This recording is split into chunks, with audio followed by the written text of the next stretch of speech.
And we are live. Hello, and welcome to Hawk Talk with Kevin Castley.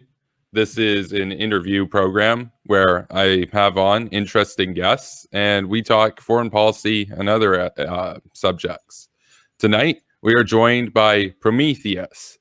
My viewers will probably recognize you from the Hawk streams, the live streams that we've done with our mutual friend Reese, for example. And this tonight is going to be an opportunity to get to know a bit about Prometheus' views, especially on foreign policy. And we're going to talk about Yang, and it's going to be interesting. So the first question that I've got here is, can you tell us a bit about your work and your worldview? My basic worldviews, when it comes to more social issues, I tend to lean libertarian. In foreign policy, it's been a transformative process, but I am officially in the Hawk gang. Yeah. And I have to give credit to Reese. I've watched his videos, and I think the one video that really started undoing the thread was when he was debunking Kyle Kalinske on the Niger involvement. Oh, man. Yeah. I remember that video. That was such a great video. 7 wars, Prometheus. We're in 7 wars. Oh no, technically 8, according to Kyle. So, yeah. Man. But the one point though that he said that just really did it was like he said that Niger wants us there. We are there at the behest of the Nigerian government or the Niger government. And that's right. So, and that just started unraveling. Like, all these people that are, non-interventionists, they seem to be, they're overly moralizing, and you begin to start to see it. There's even a tweet that I've showed around the Hawk gang. I've showed everybody. Lauren Steiner, I'm sure you're aware of her. She actually wrote a tweet to Nico House, who's a big Tulsi supporter. And she asked him, why is Al-Qaeda our enemy? They haven't successfully attacked us since 9/11. Since 9/11. And I'm like, okay, these anti-war people, they are not even anti-war. They're now starting to make apologia for terrorism. So, and then you go back to Christopher Hitchens, and the big video, I think, that really officially, that really started pushing me forward and to declare myself to be a Hawk was when Hitchens was doing a video he did a speech about how Saddam Hussein came into power. And the person that made the clip actually edited the actual video of Saddam Hussein in parliament at the time of the coup. So it was a very beautifully spun narrative that really helped explain why we truly oppose these type of dictators. Oh man. See that's great right there, because that goes to show the importance of having figures such as ourselves, and especially Reese, of course, because he's the OG in this when it comes to that. Yes, there is not an alternative on social media, or at least there hasn't been until the advent of the Hawk gang, right? And the thing is, of course, Christopher Hitchens was of a previous era by and large, and so if you are young, a bit younger than us, for example, and you're growing up and you want to be hip and you want to be cool and you want to be edgy, what's going to be edgy is going to be either like the alt-right or like Kremlin Kyle sort of thing, or like RedTube and stuff. And yet in both of those cases, you're looking at this default assumption of America is bad, intervention is bad, Westphalian sovereignty, all of that. And see, that's the thing. So I want to ask you, tell us a bit about your work and everything. The next question that was going to follow that was, what experiences or knowledge led you to become a Hawk? But you already basically answered that, which is, that's great. I think that what this serves ultimately to show the viewers, of course, because, we have a diverse viewer base here, and and on this program, we're going to have people from different sorts of walks of life and political opinions and whatnot. You open by saying, you would call yourself a left populist, whereas for me, I identify, on Twitter as an anti-populist, and I consider myself more or less a centrist. So there's a gap there. There's a disagreement there. Yet we both come to basically the same conclusions on foreign policy and on the role of America in the world. And I think that that's important for the viewers to see is that you don't have to fit into a mold. It's not just if you're a member of this party, you can be a hawk. And if you're a member of a different party, hawks must be bad. Or if you call yourself left, you can't be for intervention. Or if you call yourself right, you can't be for intervention. And this is about, getting to the root that these issues affect our civilization. It transcends political disagreements almost in that sense, so. Yeah, I mean, and in the case of before I fell into the whole Young Turks progressivism, I was a fairly moderate or at least politically illiterate kind of person. But, my grandfather was ex-military, so I was always I would always be pro-military. He was a Marine.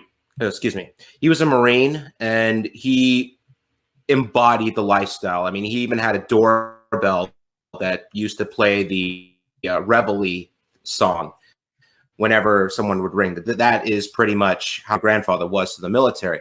But when 2008 happened, all of a sudden, my father, who was in real estate, he suddenly got really by the economic crash, and it just really started changing my views and starting to look into political identity. And that's kind of where the Young Turks came in, because they were the most popular at the time. They were on the rise.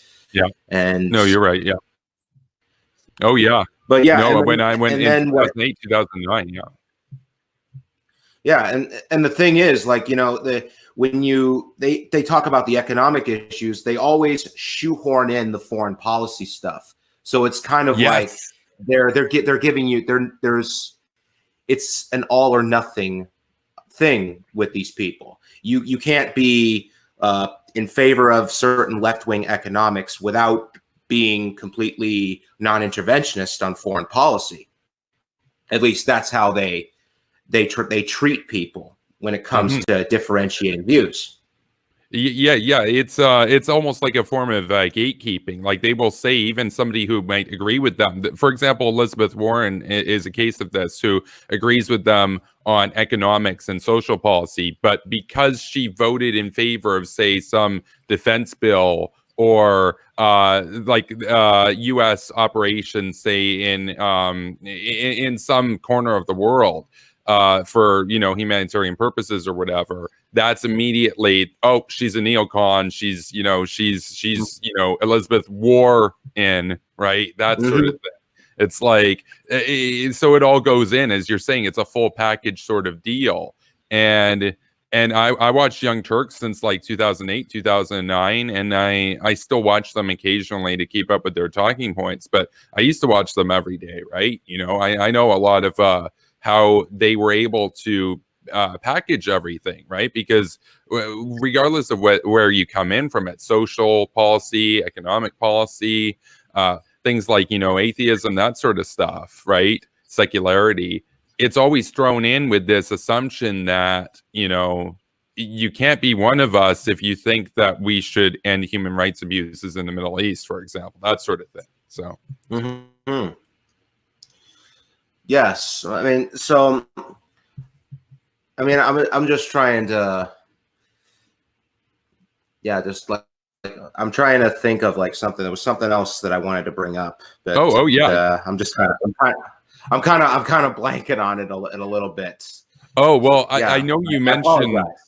Oh no, that's good. We got time. I know that you mentioned earlier you were talking a bit about Christopher Hitchens. Was it related to that sort of subject, or? Well, I was originally a fan of Christopher Hitchens back in the day. I mean, I don't think I ever got the chance to read his book when it first came out, But I mean, I have seen his lectures, I've seen his debates, and the man is just an eloquent speaker, great charisma, and I just love seeing his attitude. I remember his attitude when Jerry Falwell died, and how he just completely said, unabashedly, unashamed, like, I pity there isn't a hell for him to go to. Like literally on Fox News, literally said it to Sean Hannity's face. Now that is the kind of character. But yeah, I mean, I am an anti-theist, and I've always been an anti-theist or at least I finally came out as an anti-theist, like right after the election of Trump. But you know, I was always like skeptical of religion since I was a young kid. I see. Yeah. And so, you know, it's interesting because you had already kind of gotten into a decent amount of the hawk gang sort of stuff. And so, you know, we'll get into a bit more on foreign policy later, but moving on, I've got a question here. So you're a passionate supporter or an advocate of Andrew Yang to become president of the United States of America. Why do you support Andrew Yang? Well, I mean, I was a Bernie supporter in 2016, but I started to fall out of favor with him. And originally, there was another candidate that I was backing, Richard Ojeda, who is this former state senator of West Virginia. He had a very passionate personality. He was pro-military. He had a populist attitude about him. But then he dropped out of the race very early on. And I came across the Joe Rogan video with Yang on it, and I found it compelling. He actually used data and talking like data instead of just platitudes. And that's kind of what I recognize the difference between Yang and Bernie. Bernie always talks about like platitudes and really doesn't bring any of the facts. He only brings like what he would like to accomplish. Whereas Yang actually shows you like, yeah, this is the amount of people that they end up underemployed in college. This is the statistics of the people that do graduate from college. These are the people that like when in America, like we have 9% of people involved in the what is that? It's trade work, you know, with the I'm sorry, I'm blanking on that again. Oh yeah. Yeah, it's you know like welding and all of that. Yeah. You're talking about like skilled trades, like the technology sector. Yeah, and whereas in Germany it's like 59%. So there's a huge gap, and it just shows that the United States is ill prepared for what is coming. And you can actually see like automation happening in your stores. Like there's Home Depot, Walmart, and Walmart's actually one of the largest employers in the country. So if they're going to like cashierless checkout, then yeah, that's going to be a serious impact on the jobs numbers.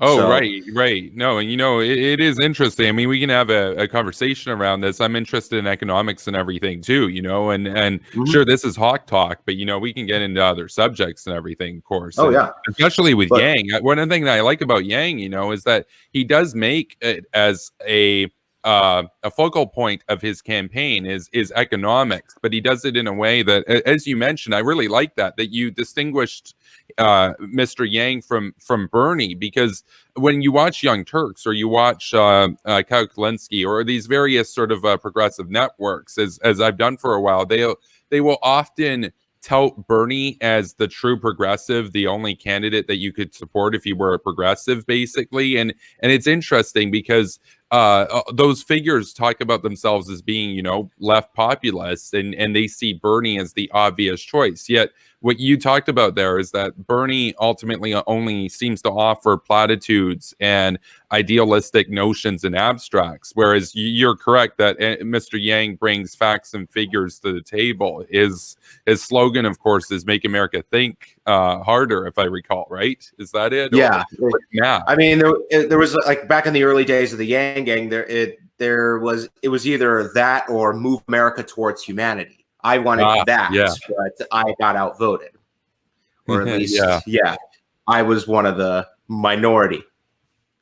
But but another thing is what Yang also did for me was he kind of, introduced universal basic income in a way that made sense. I mean, I'd heard the idea before, but I dismissed it as complete. I mean, that is like off the rails socialism. But I then take a look at the history of it and say that libertarians were in favor of it. There's conservative arguments for it.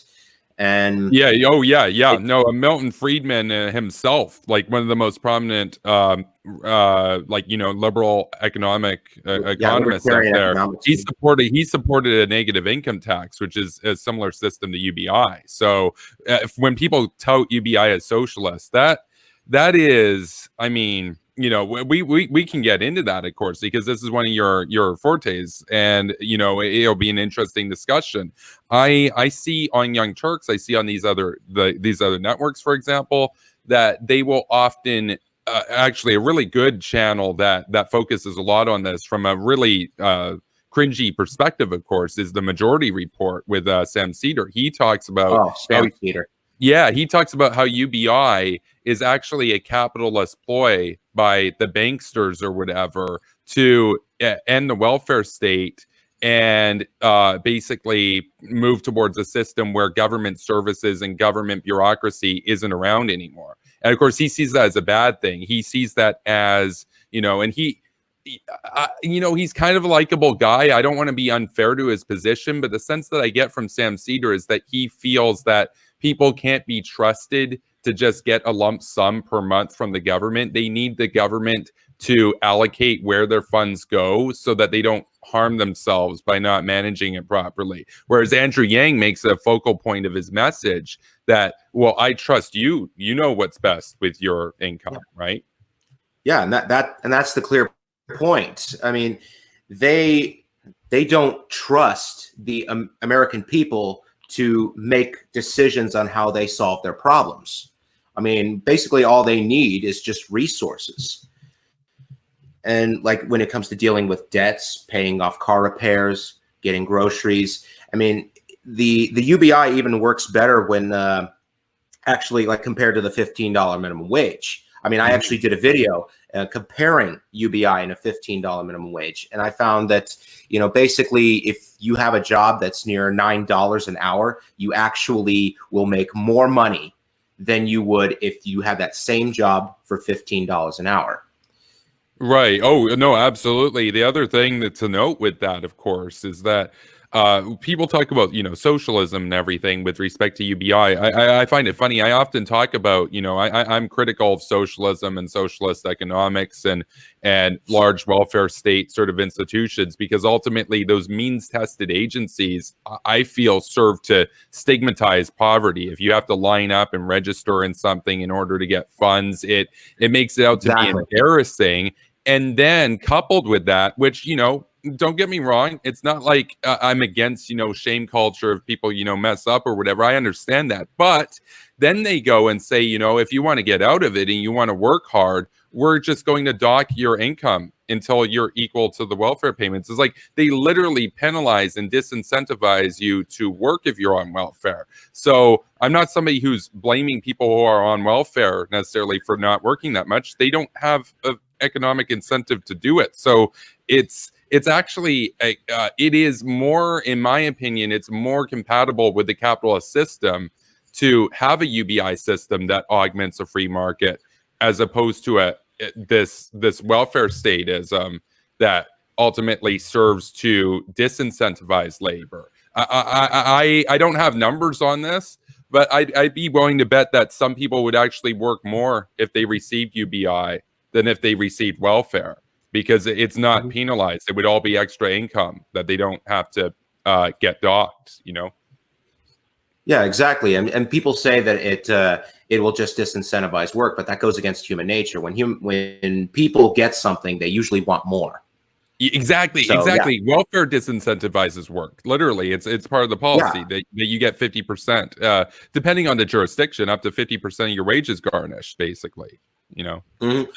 And oh yeah, but and here's when the lefts the left wingers say, oh yeah, they're in favor of UBI, but they want it to stack on top of the benefits. Okay, so you basically want UBI that is unconditional income compared in addition to conditional income. So if you have a job and you have UBI, chances are you're going to make over the amount that you would need to qualify for welfare. So then you'd lose the welfare anyway. Well, and So that's correct too. That's correct too. The only, this reminds me of one good criticism that I remember seeing from Michael Brooks of the Majority Report, a guy that I do not have very high praises for. I did not like this guy, but he I did agree. make a good point. He did make a good point. It's not so much a good point necessarily as it is an interesting thing to bring up, and I think it's worth discussing here. For the sake of argument, he said, well, what would you say though if you're advocating for UBI? And of course, we should note here he's a very radical opponent of UBI. He sees it as like this capitalist ploy to destroy socialism or the sense of workers.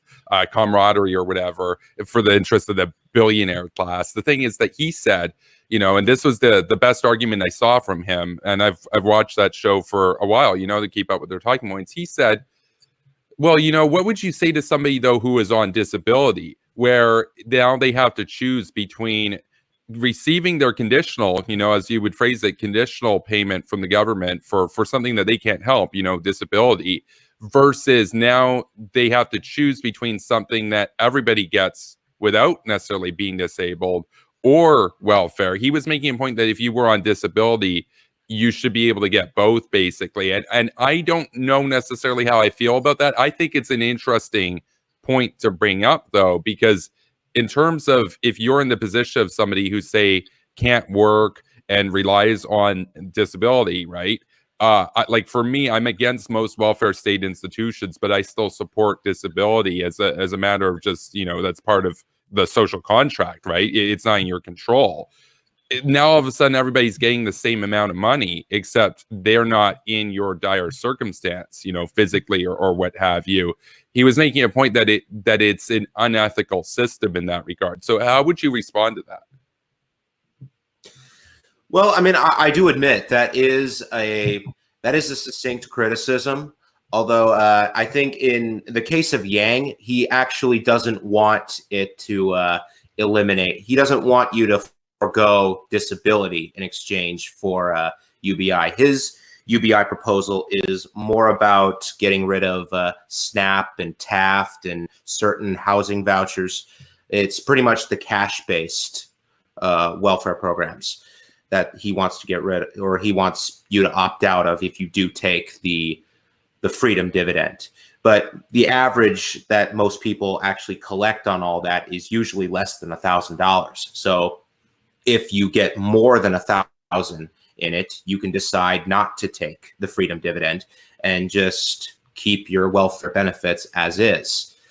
And yeah, but personally, I mean, I would also see that there is another criticism that I've heard.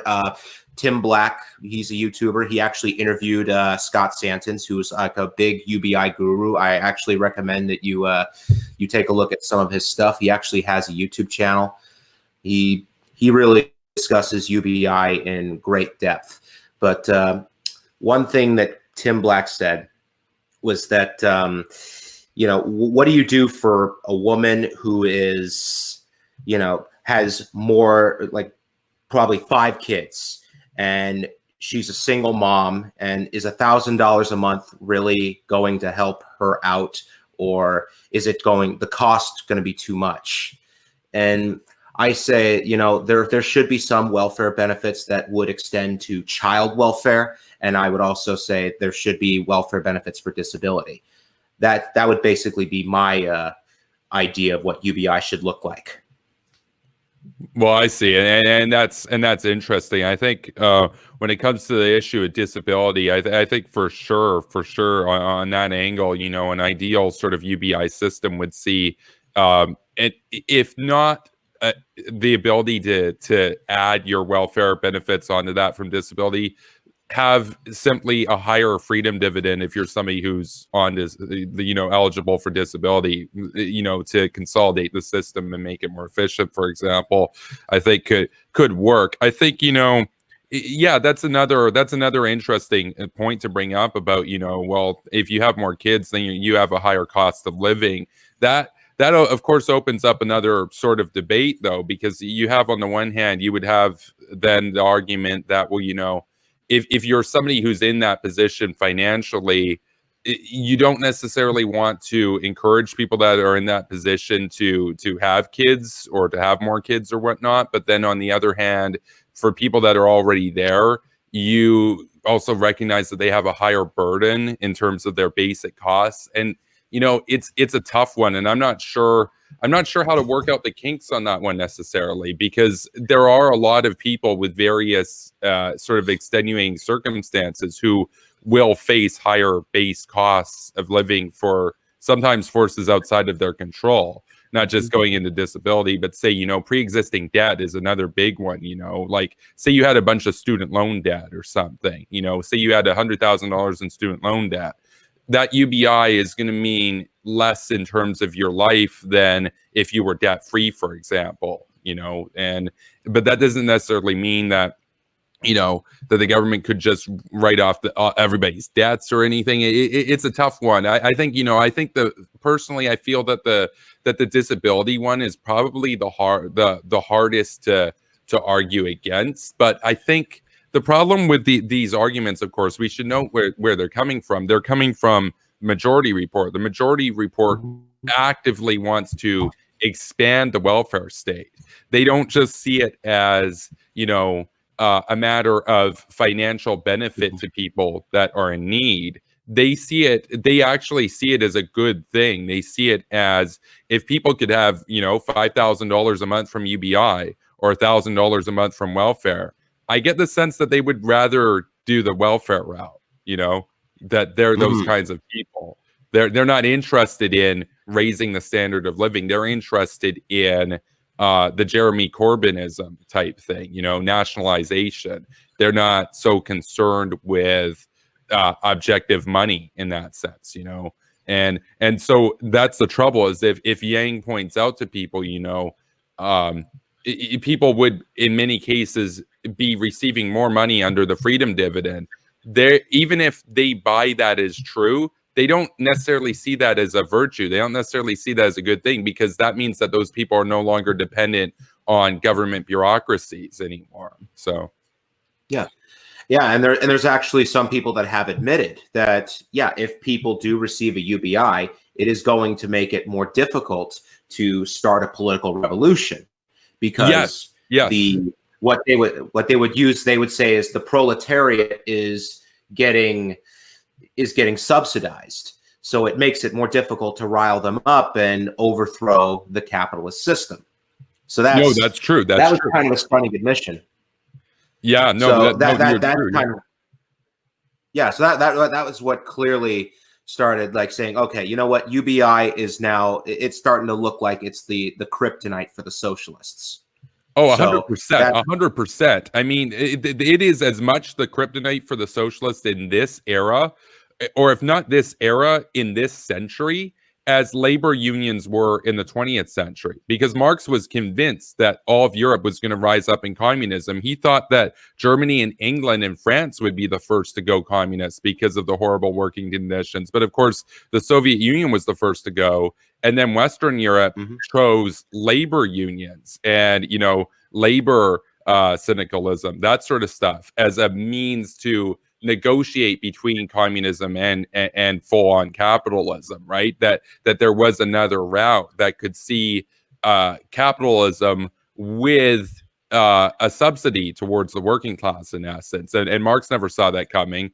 And these people now see it coming, and they're kind of terrified, because now I've watched some really fringy dudes on YouTube and other social media who have made the argument that even their own ideology, things that you would think of as being bad for their ideology, people that they support losing, for example, they see that as a good thing because they see it as driving the world towards a revolution, for example. And that kind of goes to the point with the UBI thing.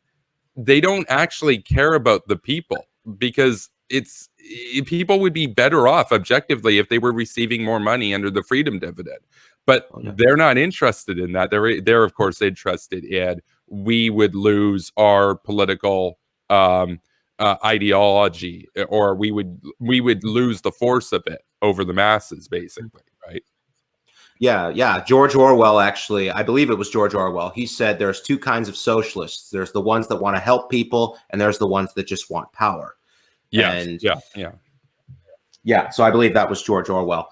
But yeah, the one thing, I mean, Karl Marx did point out, like there are certain critiques of capitalism that have merit. Like one of the main critiques that I think actually did strengthen the argument for socialism until like the whole UBI thing came into the picture was, capitalism is basically going to be a system that is going to produce fewer and fewer winners and more losers. And eventually, if people are keep losing under capitalism, they're eventually going to get tired of the game and then just overthrow it. And that's what Karl Marx was counting on.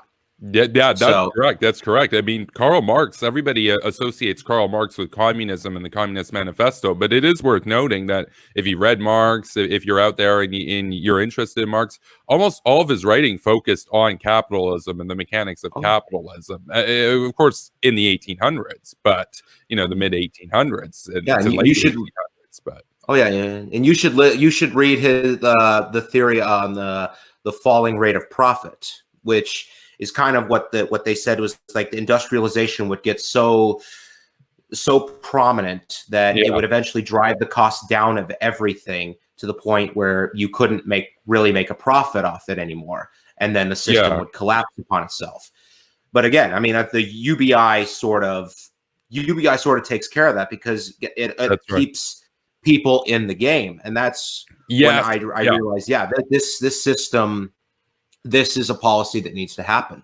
Yeah, no, 100%. I mean, the thing is, I'm somebody who's talked about, on my show and whatnot, that, it's important to read views of things that you would disagree with, people that you would disagree with. A lot of CEOs, mind you, have read Marx, Das Kapital and whatnot. They understand that he had some legitimate criticisms of capitalism, as you were kind of alluding to, and you brought up there the diminishing rate of profit. It's not just that. He also talked about how the ultimate sort of the imperative of the bourgeoisie would basically overextend itself and disenfranchise the proletariat to the point that the system would fall upon itself because there would no longer be anybody that could afford to purchase their products anymore. And that it was the sort of duality where if you do this and you have this sort of accumulation of wealth at the top, eventually nobody's going to be able to afford that which you're producing. And then they themselves would go bankrupt even within the capitalist system, even ignoring a revolution at that point. And that is something that UBI, I feel, is a good augmentation to capitalism, because extreme capitalism, unregulated capitalism, the sort of far libertarian capitalism, the stable equilibrium of that is not a stable system. That's not a stable equilibrium. That's an unstable equilibrium. The stable resting point of that is a monopoly. It's like a chaebol system. Yeah. It's like South Korea. It's a system where a couple companies or one company have all of the control in each industry, and that's it. And at that point, the only competition you'll see is, and I believe it was Alfred Marshall, the economist from the early 1900s, who was talking about, that system still has competition, but the competition is over generations, that some monopolies will give birth to other monopolies, and that they compete over thousands of years in time. But in any particular lifetime, you're stuck with one company ruling over, basically. And that was kind of the ultimate state of what capitalism would lead to, without anything to, as you say, keep people in the game, right? So yeah, exactly. And you touched on something I actually thought about like a long time ago. I actually made a joke for it. I called it like the United States of Amazon.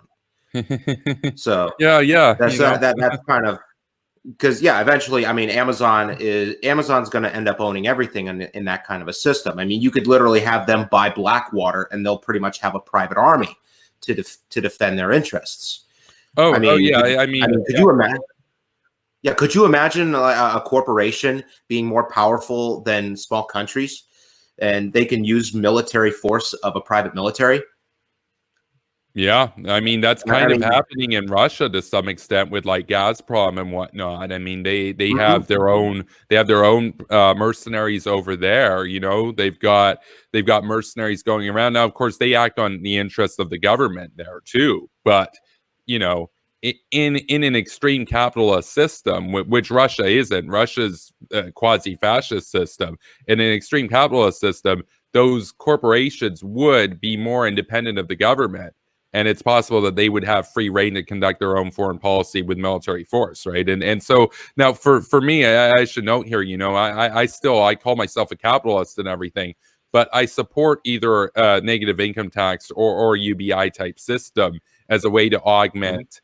And ultimately, you know, I see it as, you know, I don't like to get into teleologies because it makes me sound like a Marxist or something. You know, it's something that those teleological views of understanding economics are usually associated with socialists. But I feel that it is a state of evolution that as you get a more prosperous capitalist system, you go from having a welfare state to having a UBI system. Like I see it as a natural progression in capitalism. People talk about us as being in late stage capitalism. To me, I see that as this sort of socialist or communist meme. I see capitalism as it's kind of an infant. It's only about 300 years old in a few countries. In many other countries, it's like less than 100 years old. And UBI is just, you know, it's growing pains. It's another step along the way towards achieving a prosperous system in which not everybody makes the same amount of money, but everybody's comfortable. And then the sky's the limit. And some people have a lot of luxury, but nobody's out on the streets, you know?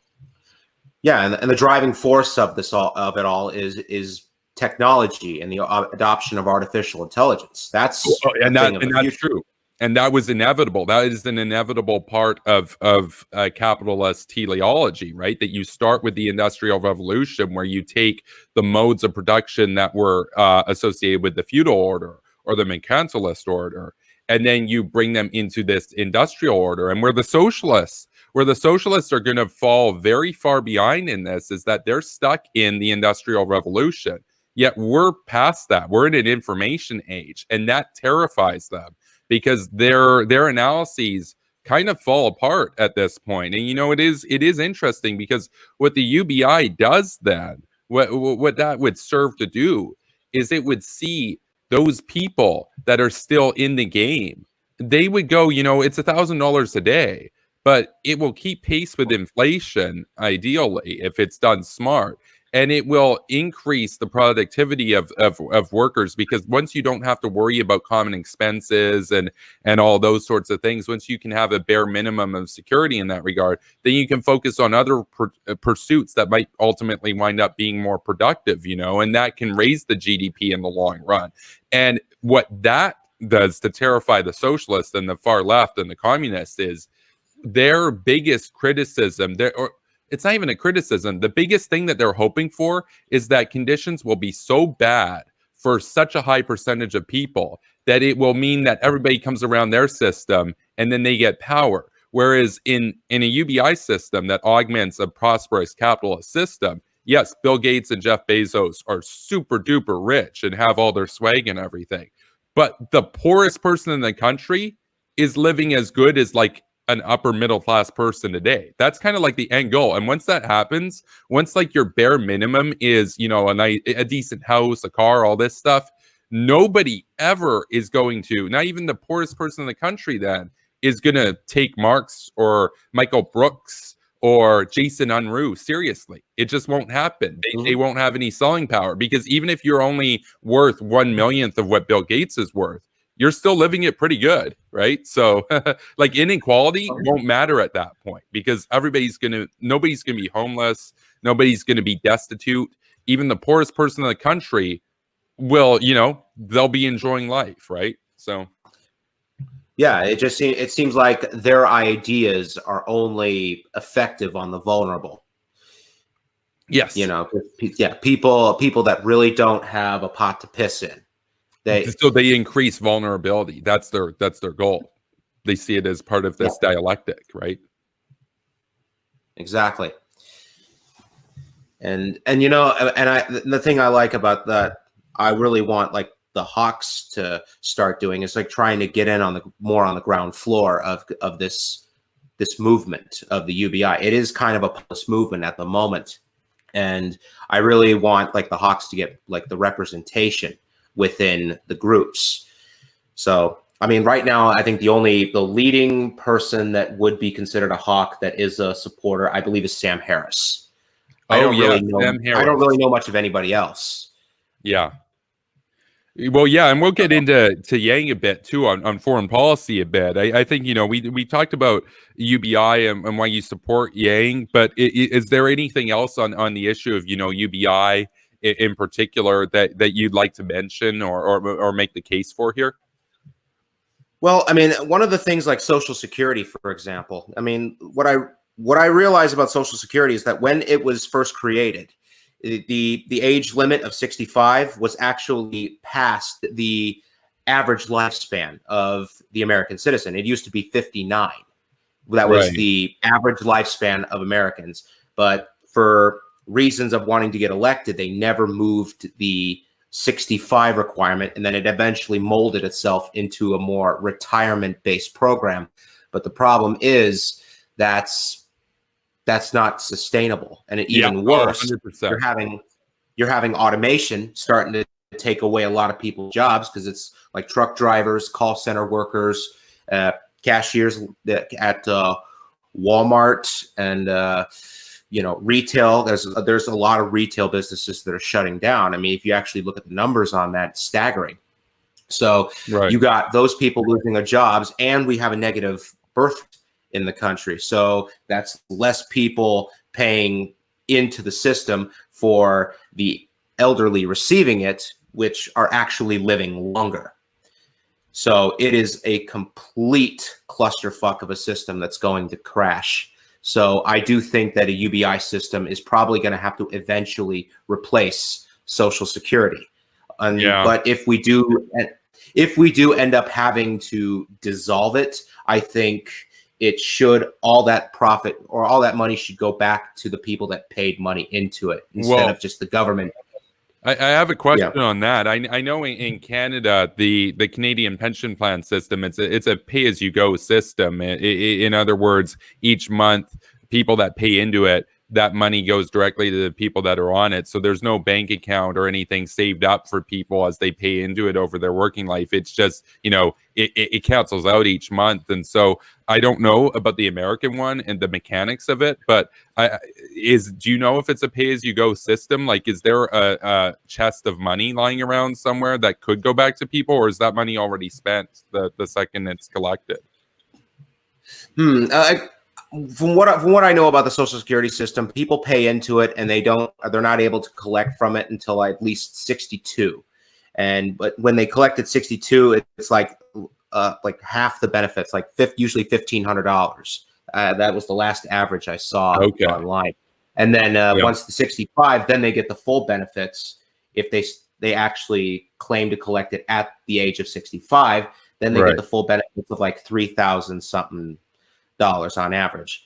Right. So, I don't know if it's a complete. I don't know if it's a complete pay as you go, but I think there's also they use Social Security to pay the disability, because they call it SSDI. Okay. Which is the Social Security disability insurance. Right. Yeah. It's interesting. I mean, I think, for me personally, I feel there is a caveat to note with the UBI system, at least the way that I see it, is that there's going to have to be a reformation in the education system where there's more of a focus on personal finance, where people are taught more. Like, I would rather people be, run through 4 or 5 classes in high school, like, one each grade or whatnot, on, how to manage money, how to invest money, strategies for avoiding debt or dumb debt and that sort of stuff. Because I think, yes, Social Security is going to have to be weeded off. It's going to have to be grandfathered out in order to be sustainable.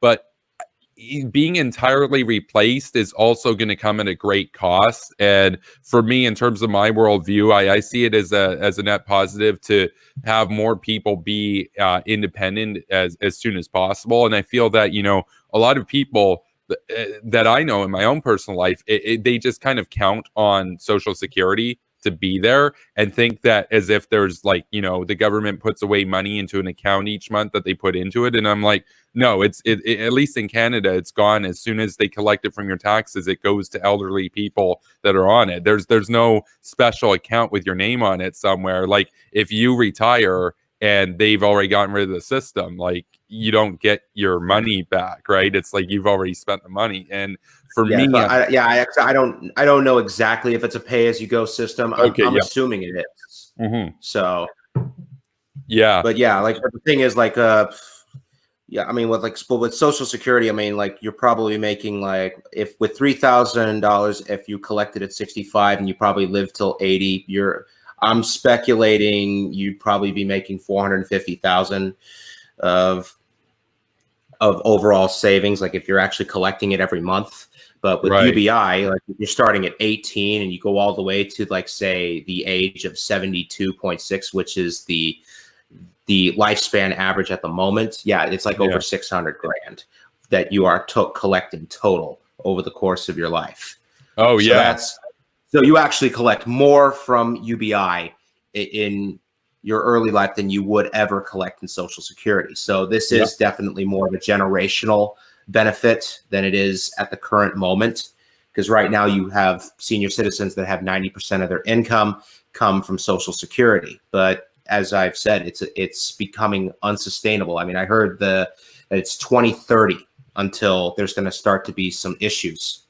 Yeah. And Young Turks, they talk about that a lot, how it's a meme, how it's a Republican talking point that Social Security is insolvent or whatever. And it's like, no, it's not. That's a reality. It's just, it makes people uncomfortable, right? And it's going to be insolvent in Canada too. It's going to be insolvent in a number of Western countries that have these systems, because at the end of the day, you have largely automation. That's a big factor, and that's something, of course, that Yang talks about quite a bit. Is the automation? He's the only one.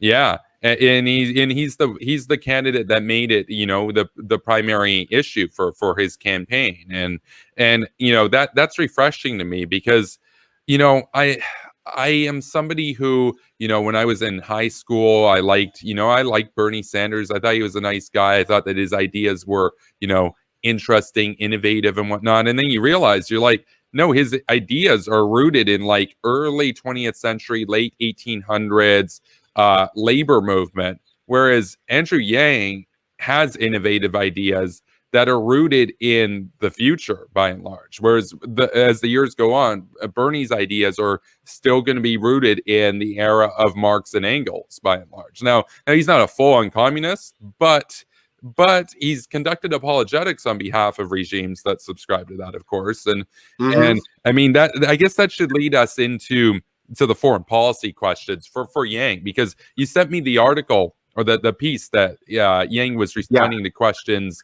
asked by the Council on Foreign Relations. And of course, all the conspiracy theories come up with that. Alex Jones always talked about how the Council on Foreign Relations, they're part of the globalists, the Bilderbergs, all that stuff and everything. And it's like, maybe Yang's in on that too. And it's like, but there's some good questions I want to get at here. So the first question is, I want to read through his responses, and I wanted to discuss a few of the response. So first one is, Mr. Yang says that the trade war, this is the trade war that Trump has been conducting against communist China, that it is harmful to both communist China and the USA, and he disagrees with it. So what do you think of Trump's trade war first? And what do you think of Mr. Yang expressing opposition to the trade war? Well, I mean, when it comes to trade, I am a bit more protectionist. I do think we do need to do something against China for intellectual property theft. But right now, we're also dealing with China in an AI race. So we are going to need some sort of trade deal with other countries to help us isolate China in this market so they don't beat us. But yeah, yeah, I mean, so I'm a bit half and half on it. Yes, I do believe we should have a stricter trade relationship with China, but we also need to trade with other nations to ensure China doesn't get an advantage against us in artificial intelligence and technology. Because if you think that that the censorship on Facebook or Facebook, Twitter, and all of this is bad now, wait till they have to use Chinese servers because they're better functioning than ours. So now you're basically saying now you can't express a political opinion without the approval of China. Oh man, that's a big yikes right there. I mean, it's already bad. It's already bad, and it's a free country still. Yeah. I mean, it's nothing. It's nothing right now. It's nothing. Wait till China gets their hands on it. We would literally have to. China would literally bypass the First Amendment. No, you're right. You're 100% right, because we already saw it with Zuckerberg. Zuckerberg was so keen on courting them and going over, and he made restrictions to the free speech usage and all this sort of stuff on Facebook to conform to the Communist Party. That was just to get Facebook accepted into China. But you're right. What if now it's a matter of, oh, we need to use their stuff because our infrastructure is inefficient? They would have so much more power. I didn't even think of that. That is. And what's even worse is, I mean, and what's worse right now is I don't think Trump is actually paying attention to this. I think if Trump doesn't do anything about it soon, China's going to get ahead of us. It is going to happen. Oh man. Wow. That is kind of one thing that I really just started focusing on Yang, because he actually spoke about that. Yeah, no, you're right. And he mentioned the intellectual property theft too. That is a huge one. I mean, that's $1 trillion issue right there. I mean, you can take whatever you want over there and just copy it and make poor copies, do whatever you want without any attribution, any royalties, etc. It undermines really the foundation of any sort of market system. And of course, that's partly what they're interested in. Of course, you basically put America under the control of communism. By proxy. No, man, that's something that the Soviet Union never could have even dreamed of having the power to do. All that they could hope to do was have enough nukes to scare America and enough tanks to scare America. But the Chinese, they don't even need that. All that they need is to up their AI game, up their cyber infrastructure. Man, a lot of hawks are like very skeptical about the potential of a ground war with China. But I'm sorry, but if that ends up becoming a reality where China does end up controlling our free speech, we're going to have to go to war. Oh, that's like blockading it's like blockading your shipping lanes. It's like when the Germans sunk the Lusitania. It's like, if you don't have free access of travel, if you don't have free access of shipping, that's going to hurt your economy. Well, if you don't have free access of internet infrastructure in your own country, you are no longer a sovereign country at that point, right? So I mean, it's a really good idea to start paying attention to like all the futurists that are beginning to, because actually they've been talking about this issue for some time. So yeah. Oh man, that's a very good point right there on the matter of the cyber infrastructure and the AI. I've talked about this on my show. I feel that if I were the president of the United States, what I would do is move to mandate substituting over to India and sign, a very good trade deal for India, where all the factories that are currently operating in China get, shut down and the contracts moved over to India, because India is a democracy. Now, they're not the most liberal democracy out there, but they're not communist China, right? Like they got Modi, but Modi's not as bad as Xi Jinping.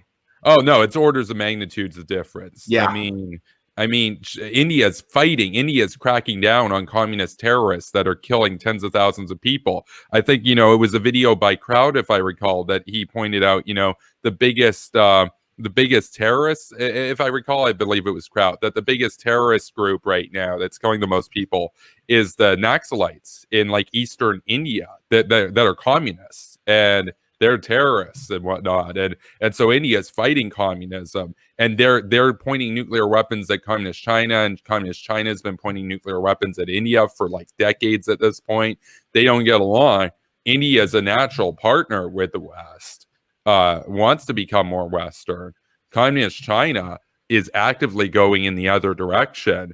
And to the extent that they are going Western, it's only so that they can co-opt our stuff and use it to enrich their own dictatorship, right? So, Mm-hmm. And yeah. Oh yeah. It's unfortunate. And so that on that, I think Yang, I think I understand why he kind of gave that answer, that, he's opposed to the trade war because he feels that, there, you need to have an economic relationship there because they're a huge country still, they're a huge economy still. But the fact that he recognized in there, though, the caveats about the intellectual property and, the AI, that's important. That's something that Bernie Sanders wouldn't have even known to bring it up. And if he did, he'd probably say, but it's their sovereignty, bro, right? Like, oh yeah. I mean, Bernie Sanders actually was like pro UBI back in 2017, but because he brought on some MMT specialist called Dr. Stephanie Kelton, he completely turned the other way on it. And Stephanie Kelton's like, that's cringe, man. She's a nightmare.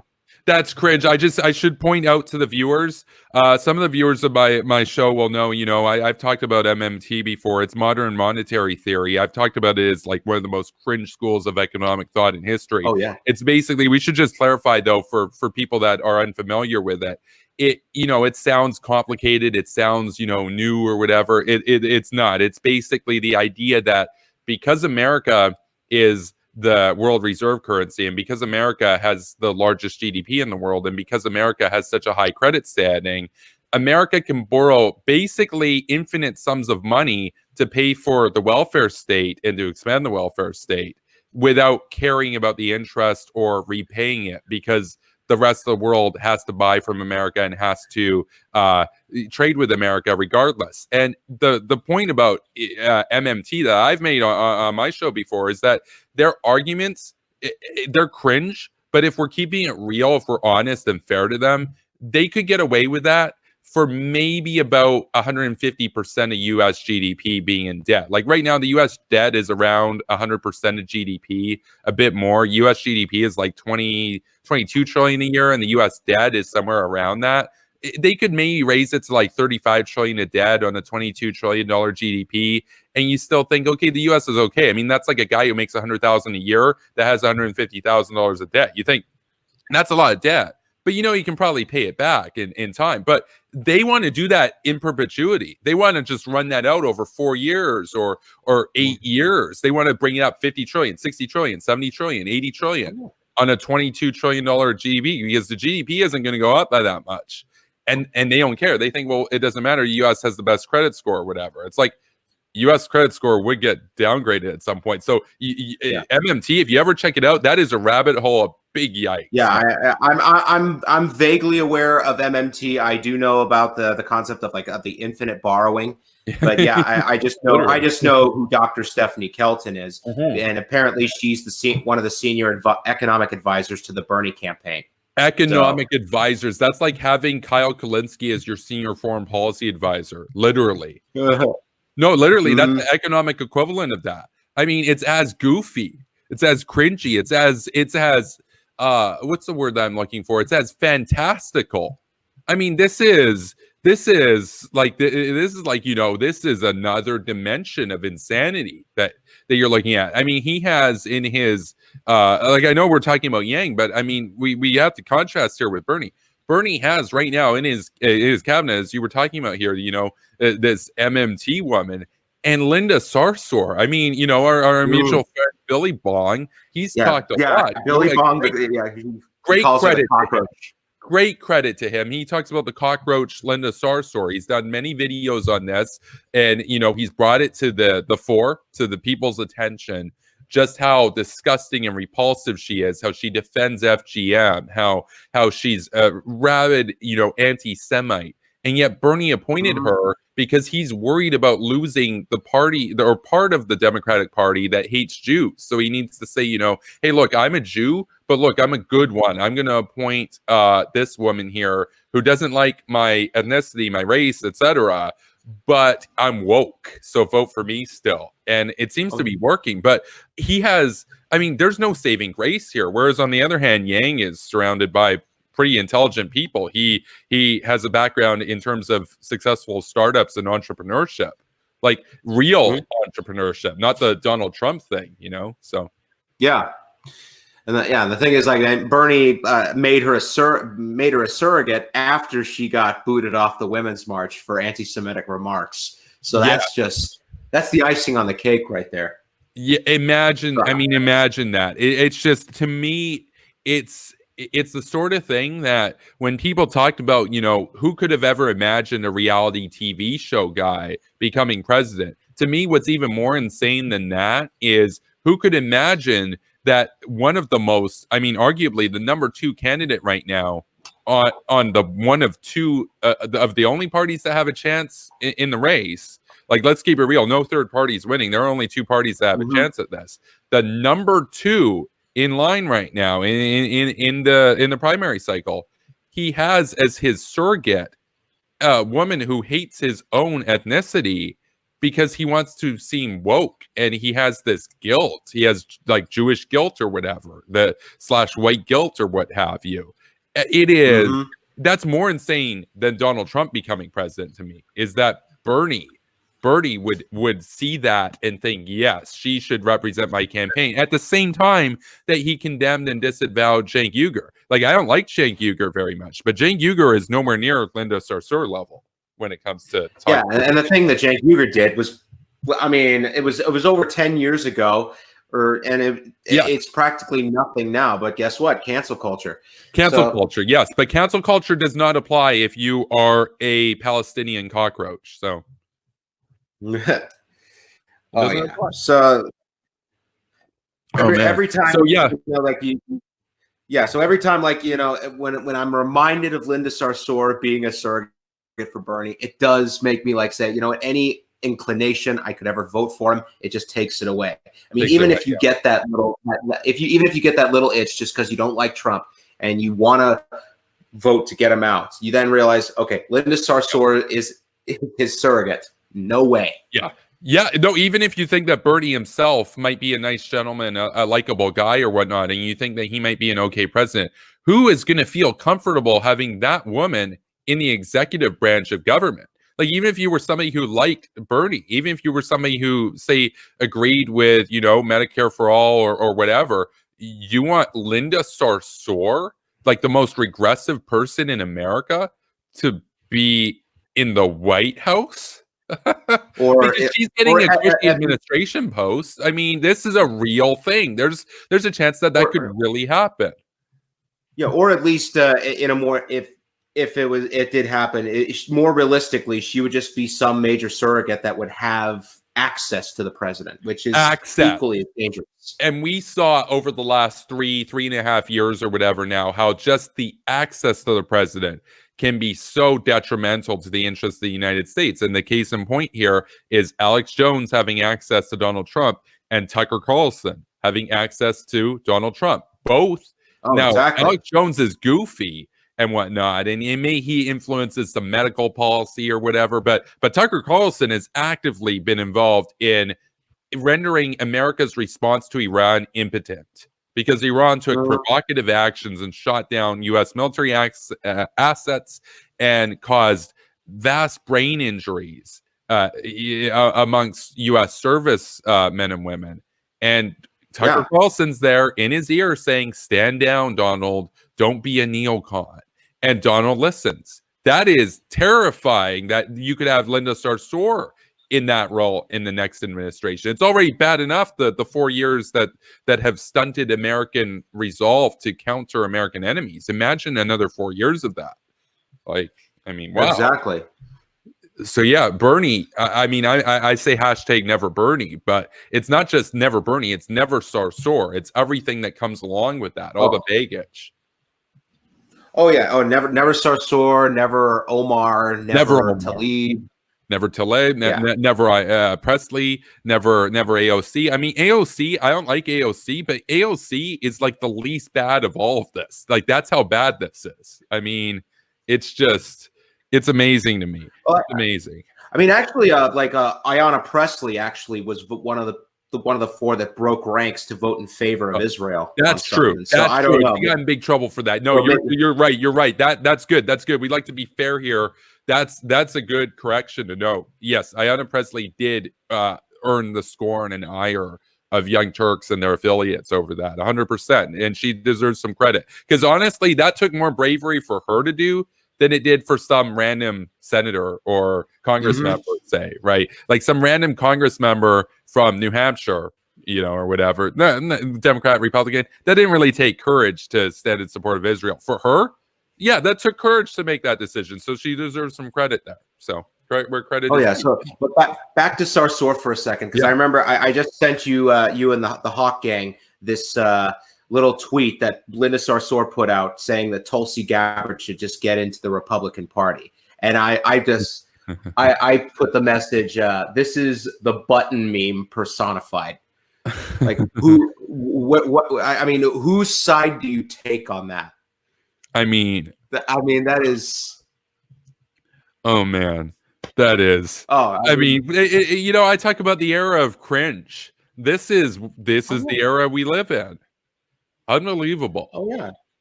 Unbelievable. Oh yeah, and I also remember showing you guys I remember showing you guys the Chapo Trap House video where they actually called Tulsi Gabbard an imperialist. An imperialist. Yes. No, you're right. I remember when you showed us that. That was amazing. You're watching this and you're like, wait, are they seriously accusing Tulsi of being a neocon and a warmonger? Like, unbelievable. Because I mean, and I know Anna Kasparian and Tulsi got into a huge feud where Tulsi basically refused to go on because she didn't want Anna to be asking her questions, because Anna was questioning her legitimacy as this anti-war candidate. She was saying, well, she wants to be a hawk on Al-Qaeda. How can she then go and claim to be a progressive or whatever? And you're like, wait, what? And she basically said, she might as well just be a neocon, because she wanted to still fight Al-Qaeda. And I'm like, I mean, we talk about this with the Hawks and everything. Like, we don't like Tulsi Gabbard, but like, that's a low bar. At least she still recognizes that Al-Qaeda is an enemy, sort of. But that's too far. That's a bridge too far for the direction that the burners have moved in. It's amazing, man. Oh yeah. It's amazing. Like, we're living in a dystopic sort of fictional, fantastical world of absurdities and big yikes. I mean, wow.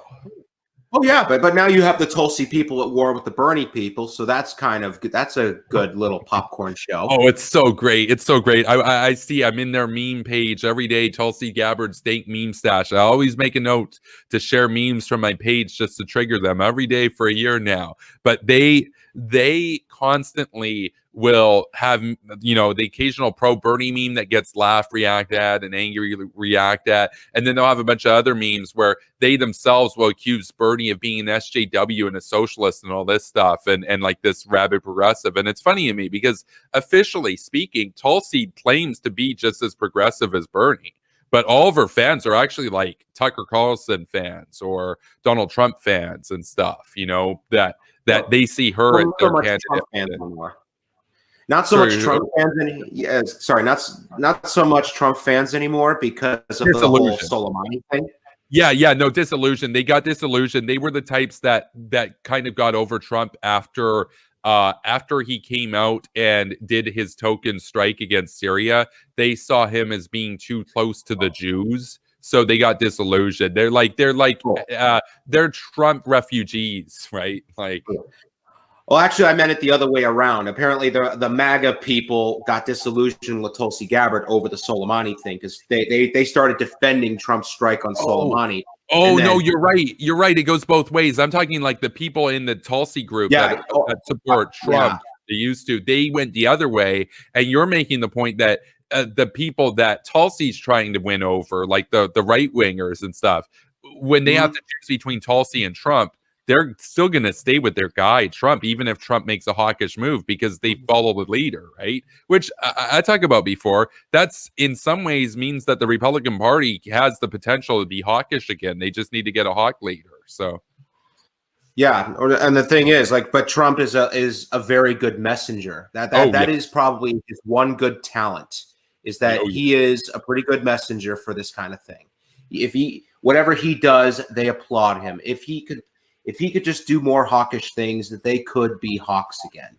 Exactly. He would make nicknames. Like, imagine if Trump came out there and said, Tulsi's whole thing is war bad, and Tulsi, she just wants to hurt American interests. All these guys that are out there, a week ago talking about how, America's really the bad guys and how, we need to respect their sovereignty or whatever, immediately they would be calling Tulsi, they'd be sending death threats to her and calling her a traitor, and they'd be calling her an isolationist pigeon and stuff. Like, they would flip course overnight. Whereas in the Democratic Party, the Democrats are always going to be eating themselves, unfortunately. And Yang is somebody who's by and large pretty respectful. Bernie is somebody that I used to see as likable, and back when I was younger, I agreed with on some economic policy and stuff, whereas now I kind of see him as a dirtbag, because even though he maintains this pretense of being a gentleman, he conducts apologetics for really despicable regimes, even though he does it in a calm voice like Noam Chomsky. And, and of course we should point out the fallacy with that. If you have a skinhead out there who talks about 1488 and Heil Hitler or whatever, that guy, everybody's going to look at him and be like, whoa, that guy's insane. But if you have somebody who comes out in a suit and talks about how, Hitler did the right thing or whatever in a calm voice, they're both equally disgusting. It's kind of like the same thing with Bernie. When Bernie talks about the Soviets, how they had bread lines and healthcare and stuff and everything, and he's defending like one of the most brutal regimes in history in a very calm voice, we should look at that with just as much disgust as some far left tanky who's making, Nazbol level memes and stuff and being, an overall douchebag. It's like they're both equally immature. One just happens to wear a suit. So, it's like, oh, yeah, exactly. I'm just So I mean, we kind of got super sidetracked because you were going over like what Yang says in responses, and then we all just gotten into Bernie. We got into Linda. We got into Bernie. We were inevitably going to get into Bernie. You know why we got into Bernie? Because unfortunately, Bernie does have a base of support that Yang has to win over if he wants to be the nominee. Unfortunately, so. I guess I should ask you about that before we move on to the next question on the CFR. Do you see Yang as having a viable strategy to win over Bernie's loyalists? Well, I did before, but there was the moment he came out with his healthcare plan, it didn't talk about the role of the public system enough. So I think it disillusioned a lot of the potential Bernie supporters from coming over to him. So the best chance he has is just to go after Bernie on the $15 minimum wage and the jobs guarantee by comparing them with the UBI. That's probably, that's but true. You know what? New Hampshire's voting tomorrow, and I'm starting to not like Yang's chances. I mean, New Hampshire is probably his best state. So, but the Iowa loss really hit him. Yeah, that's true. I mean, there is one good meme I've seen from. Actually, I've seen some banger memes from the Yang gang out there. But one of the big ones I've seen is like, this, infuriated face Wojak Bernie fan. And he's like this NPC where, yes, there's a $15 minimum wage, but he's unemployed because automation. And he's like, but my minimum wage. And he's all angry. And then there's the dude with his bags with the Yang hat who's like, even if I'm unemployed, I'm getting $1,000 a month. So, and that's a good one. That's a banger. That's a banger. I mean, that right there, like, I'll use this in the technical sense. That's effective propaganda. Propaganda can be good or bad. Memes serve a propaganda purpose. That's effective at winning over people. Because I've made quite a few Yang memes myself. I made some Biden ones and stuff. I like Biden. I feel that Biden has the best shot, and we can get into that a bit later. I feel that Biden has the best shot of securing the nomination and defeating Trump. I worry that splitting the vote in some ways would help Bernie, but I don't know to what extent Bernie and Biden, or rather, Biden and Yang really split the vote from each other, because it does seem like there's a very separate sort of core base of support for Biden and then Yang, right? Do you see much overlap between the supporters of the two? Yeah, but Biden's supporters tend to be, while Yang's are younger. Definitely Yang's are more savvy. Biden definitely has more of the black votes, although with his performance in Iowa, and I don't know how well he's going to do in New Hampshire. If both those states collapse, then I don't see his South Carolina numbers being any good. So, well, it is worth noting there aren't very many black people in in Iowa, but it does have a momentum effect regardless of race, right? So. But then there's also the whole case, of the case of morale. Like if they're backing a candidate, and they see that this guy lost like the first 2 states, the first 3 states. Why should they contribute to a candidate that they think has no chance? So they end up switching to another candidate. That's kind of what happened. Although it kind of the opposite effect kind of happened with Obama. They didn't think Obama was going to win, but then when he won Iowa, then South Carolina just flipped right for him. So That's true. So you could say, if that were to follow through, it would mean that Buttigieg would win. It would win in New Hampshire. Well, he's had terrible numbers with the black voters, and because of a lot of the scandals that have happened in his.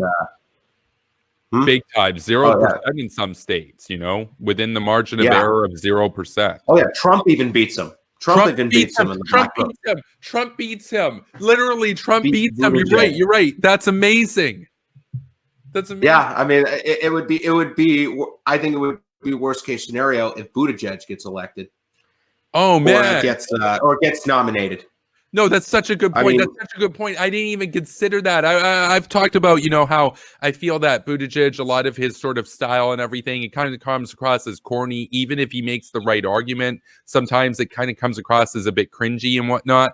But I wasn't even considering that he has no shot at winning African-American voters, because African-American voters are a core base of support for the Democrats.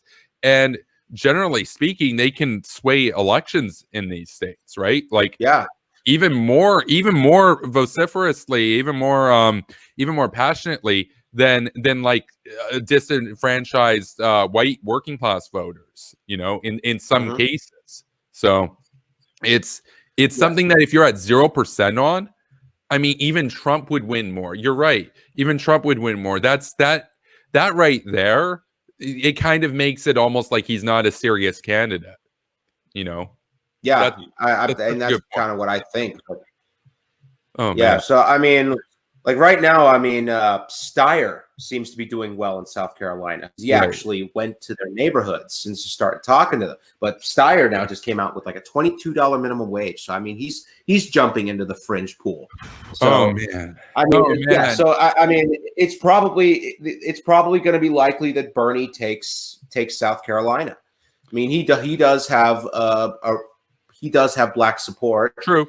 And so I mean, it is highly likely that he either is going to become the nominee outright, or it'll be a contested convention. That's just how it's going to happen. Convention. That's what I'm leaning on right now. Probably a contested convention, which I don't know how I feel about, because I feel that ideally you would have, in my view at least, you would have a candidate that's rational and moderate and whatnot, that's willing to do what he or she needs to get the nomination, but then not be totally cringe about it the way that Bernie is, that everybody would rally around them early on. So it would mean that there would be less of a divisive primary, so that Trump would have less fuel and they could start focusing on beating Trump in the general earlier on. A contested convention would weaken the Democrats' chances, regardless of who wins, I feel. Like, even if Biden wins, the failed impeachment's already weakened the Democrats. So, Oh man, we are really living in an era of cringe, man. I mean, there's a lot going on right now that would make you, if you were to view this from 2008, you'd say, "Oh, yikes! Really? I'm gonna have to live through that?" Like, I mean, this is, as I said, it's fantastical. I mean, we should move on to the next question though, because this is go right ahead, man. Sorry to. We got 9 people. We got 9 people in chat right now. And I think the people are liking this. I mean, if the people weren't, we'd be at like 2 or 1 or 0 or something. We've had more people now than we have at any point. So people are liking our conversation. The thing is, my second question is, this is again referring to the CFR. The CFR responses. He says on the Iran deal, the JCPOA, Yang recognizes that Iran is a destabilizing force, but he advocates for entering into a new Iran deal in a similar vein to the last one. He goes on to say that the U.S. could then pressure Iran not to destabilize the region, because they would have more of a seat at the table, so to speak, in Iran's consideration. What do you make of that response? Because I personally noted, he makes no mention of how bad the regime is for the people that have to live under it. So, well, yeah, I think with him, what he was trying to say, is when we got into the Iran nuclear deal, it ended up being a slight net positive, because what we found out was they were complying with the deal. I mean, before, it was under the Bush administration, they had like the last numbers I saw, 5,000 centrifuges. I mean, someone even confronted Dick Cheney with this on a news show, but then the nuclear deal came into effect, and it actually did reduce the overall access to the nuclear material. But as far as the Iran nuclear deal now, it's pretty much dead because of the whole Soleimani thing, and I think that answer predates. Oh, that's true. So that it is does predate it. Yeah, so I don't know how his current answer would be, since that doesn't happen. But my guess is he would try to figure out some way to get back in the deal, which at this point, that looks like it would be a very bad move.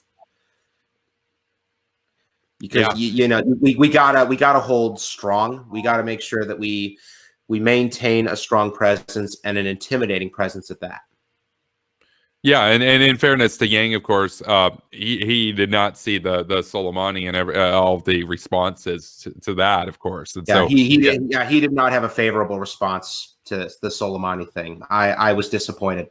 Yeah, and you're and that's also worth noting, is that I feel that my personal view of Mr. Yang with respect to Iran is that he has a similar stance as Obama had with respect to them. The idea that you can change them by trading and recognizing them, as opposed to, you say, like a more neoconservative approach, a George W. Bush approach of the only way that you change them is through force. The only language that the regime speaks is force. That sort of idea.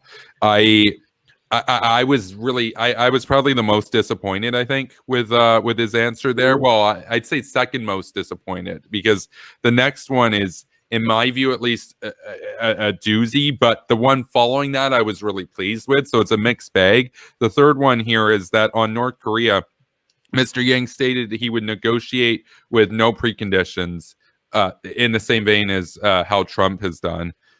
He would consider sanctions relief as well. What do you make of this response? Not in favor of the sanctions relief, but when it comes to the negotiations, I'm not anti-diplomacy, but you do have to take into consideration the effectiveness of aggressive diplomacy. It's, the old saying, the threat of force can be just as effective as force itself. Right. The credible threat. Yeah, that's true. Mm-hmm. So I mean, I would like to see how he would handle the negotiations, but if he's talking about like sanctions relief or whatever, we would have to get like a really good deal out of it. But but then again, I really don't support the Kim regime even being there. Yes, that is so worth noting. I just premiered an hour-long set of two videos on North Korea's endgame, in which I argue, they've learned all the lessons of all of these other regimes that have been willing to negotiate, such as Gaddafi, and willing to make concessions in order to secure things from the United States, whereas North Korea has always come to the negotiating table, but they've never done so in good faith. They've always used it to get things for no return from them. And I personally feel that North Korea is different than any of these other regimes. And then that includes Iran. There's a chance that if you negotiate with Iran, there's a chance that you could move things in a direction that were genuinely less belligerent. I personally feel, after studying North Korea since about 2006, 2007, when I really got into them, their regime is on a multi-generational mission for reunification of the peninsula at any cost. And they have two imperatives, which the first is to secure enough nuclear weapons. I reason somewhere between 1,300 and 1,500 nuclear weapons, and have the delivery mechanisms to reach America so that they can invade South Korea. And then when America comes to defend South Korea, they can tell them, you don't want to do that because you'll lose all your cities. And they will have the credible ability to do it. So America will say, okay, South Korea, we liked you. It was a good run, but we're not going to lose all of our cities to protect you. So you're gone. And then they're going to get the whole peninsula. I feel that North Korea is so different than any of these other regimes. If you went over to Eritrea, even if you went over to Russia, even if you went over to communist China, there's a chance, like under Deng Xiaoping, for example, that you can move things in an objectively positive direction, even if only for a little bit. But with North Korea, I personally feel that we can't treat them like any other case because they're smart. They're very rational. And they learned all these things. And, they're kind of like the bad guy in a movie. Like, if you ever root for a bad guy just for shits and giggles or whatever or whatnot. Yeah. But then, of course, that he's going to screw up or she's going to screw up and give, one of those long speeches about how this was their plan. And then the hero comes in and shuts them down. North Korea, I feel, is the villain who doesn't do that long speech. He just kills the dude and walks away and doesn't say anything because he doesn't want to waste time, and he wins. And the movie ends with the bad guy winning. I feel North Korea is the guy he's the bad guy who knows he's bad and learned all the lessons from all the other villains who would always, trap the hero. And then as they're preparing the lethal venom or something, explain everything just for ego's sake. And that gives enough time for the hero's buddies to arrive and save the day. North Korea is the supervillain that knows the game and wins at the end of the day. And so I feel you can't negotiate with them because they'll never negotiate in good faith because they're smart and they learned what happened to Gaddafi. But, that's my little diatribe there. But but the thing with North Korea that's actually quite interesting, that's a bit of a wild card in the moment, is like when Kim killed his older brother. I forgot his name. Oh, Kim Jong. He was under the protection of the Chinese. Yes, so that pissed the Chinese off. However, he was in Malaysia when it happened. He was at Kuala Lumpur when it happened. But you're right. He was being, he lived in a villa in China. He gambled in Macau. All that stuff. You're right. You're right. He was being protected by the Chinese. Yeah, he was seen by China as like a groomable guy that if something went crazy and they had to install a pro-Beijing guy, they would get him, right? Yeah, but Kim's other brother, he's not even interested. He's like some musician or something. No, he's not even a musician. He goes to Eric Clapton concerts, like 50 of them around the world or whatever, and he just sings along and stuff. He's not even a musician. He's just a fanboy. He's a fanboy. And he was the brother that Kim Jong-il exiled from the country. Same with Kim Jong-nam. But no, the guy that we're talking about, he was exiled from having the ability to rule the nation, like with absolute impunity. 100% control over 25 million people. He gave that up because he was busted at Tokyo Disney with a fake passport. And his dad, Kim Jong-il, found out about it and was like, "You're not in line for the dynasty anymore, bud. That was a really cringy thing to do." And you're like, you gave up absolute rule to determine the course of human history over 25 million people and have $15 billion and all the Mercedes and all the yachts so that you could go to Tokyo Disney. That's how like they have the biggest egos in the world. They're arrogant, man. Like they'll do anything. Yeah, and the other brother, the one that I think was the Eric Clapton concert guy. Kim Jong Il hated him because he was or he looked effeminate. That's correct. That's correct. He saw him, and the reason why is because of those children, of those three sons. Kim Jong Un. It wasn't that Kim Jong Un was like this prodigy or whatever. It was that Kim Jong Un liked to play basketball and he liked to punch things. And so Kim Jong Il said that's the one who's going to take over. Whereas the other two were kind of like dorks and stuff and kind of bumbly. Whereas Kim Jong Un was kind of like this brawny type of dude who, even though he was super skinny back then, he liked his basketball, which of course Kim Jong Il loved basketball, loved Michael Jordan and everything. And he liked punching things. So his father was like father, like son. This guy's great. This guy's going to inherit the kingdom, the communist kingdom. So, you know. Oh yeah. So, but the thing is, like, but Kim Jong Un, he's like gotten like so fat on all these rich foods and all that. I think it's not just all the rich foods. It's Swiss cheese. It's almost all Swiss cheese, man. He got addicted to it. So now, so I'm thinking diabetes or some type of health disease is going to get him, and then North Korea's leadership is. I don't think they allow. I mean, they may choose a sister. Oh yeah, no, she's the great successor, 100%. There's nobody else in the entire country that has any chance. Although I thought they frowned upon women ruling. That's they do. No, they do to some extent. However, if you watch Brian Myers is like this interesting professor who works out of Busan University. He's done a number of lectures on this. He talks about how the Korean culture is very patriarchal, but at the same time, they really aestheticize motherhood in relation to like Kim Il-sung and stuff. It's weird. I won't get into it very much, but he was making the point that, you know, the regime, they try to portray themselves as the fathers of the country, but the Kims also try to portray themselves as the mothers of the country as well, as if they're like these gods that can transcend sexuality. And so in that sense, there's a possibility that it could work. But the thing to note is when it happens, and if she's smart, she'll be quick to make some moves, and then she'll have control over the propaganda ministry, so she can just change the culture overnight, because who's going to question the great successor, right? So well, it all depends if the North Korean military decides to do something about it. They can't. I think, you know, I think personally that the North Korean military's agency is kind of overrated, and one of the reasons why is that each of the branches are forbidden from communicating with each other, so they don't have like an inter-branch dialogue.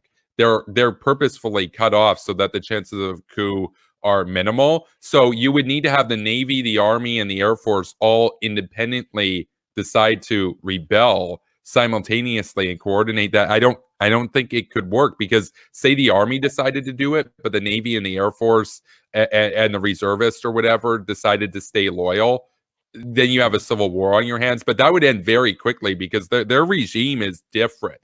It's not even like Syria. People talk about Syria as very totalitarian. Assad dreams of the control that Kim has, right? Like Stalin dreamt of that. But I mean, didn't Gaddafi do the same thing with his military? Because I remember reading or hearing on the news that his military was decentralized. Yes, it was decentralized. Because of the same thing. He feared a coup from the military. Well, I should clarify. Centralized in the sense that everything went through the great leader, but decentralized in the sense that the military branches weren't allowed to cooperate or communicate with each other.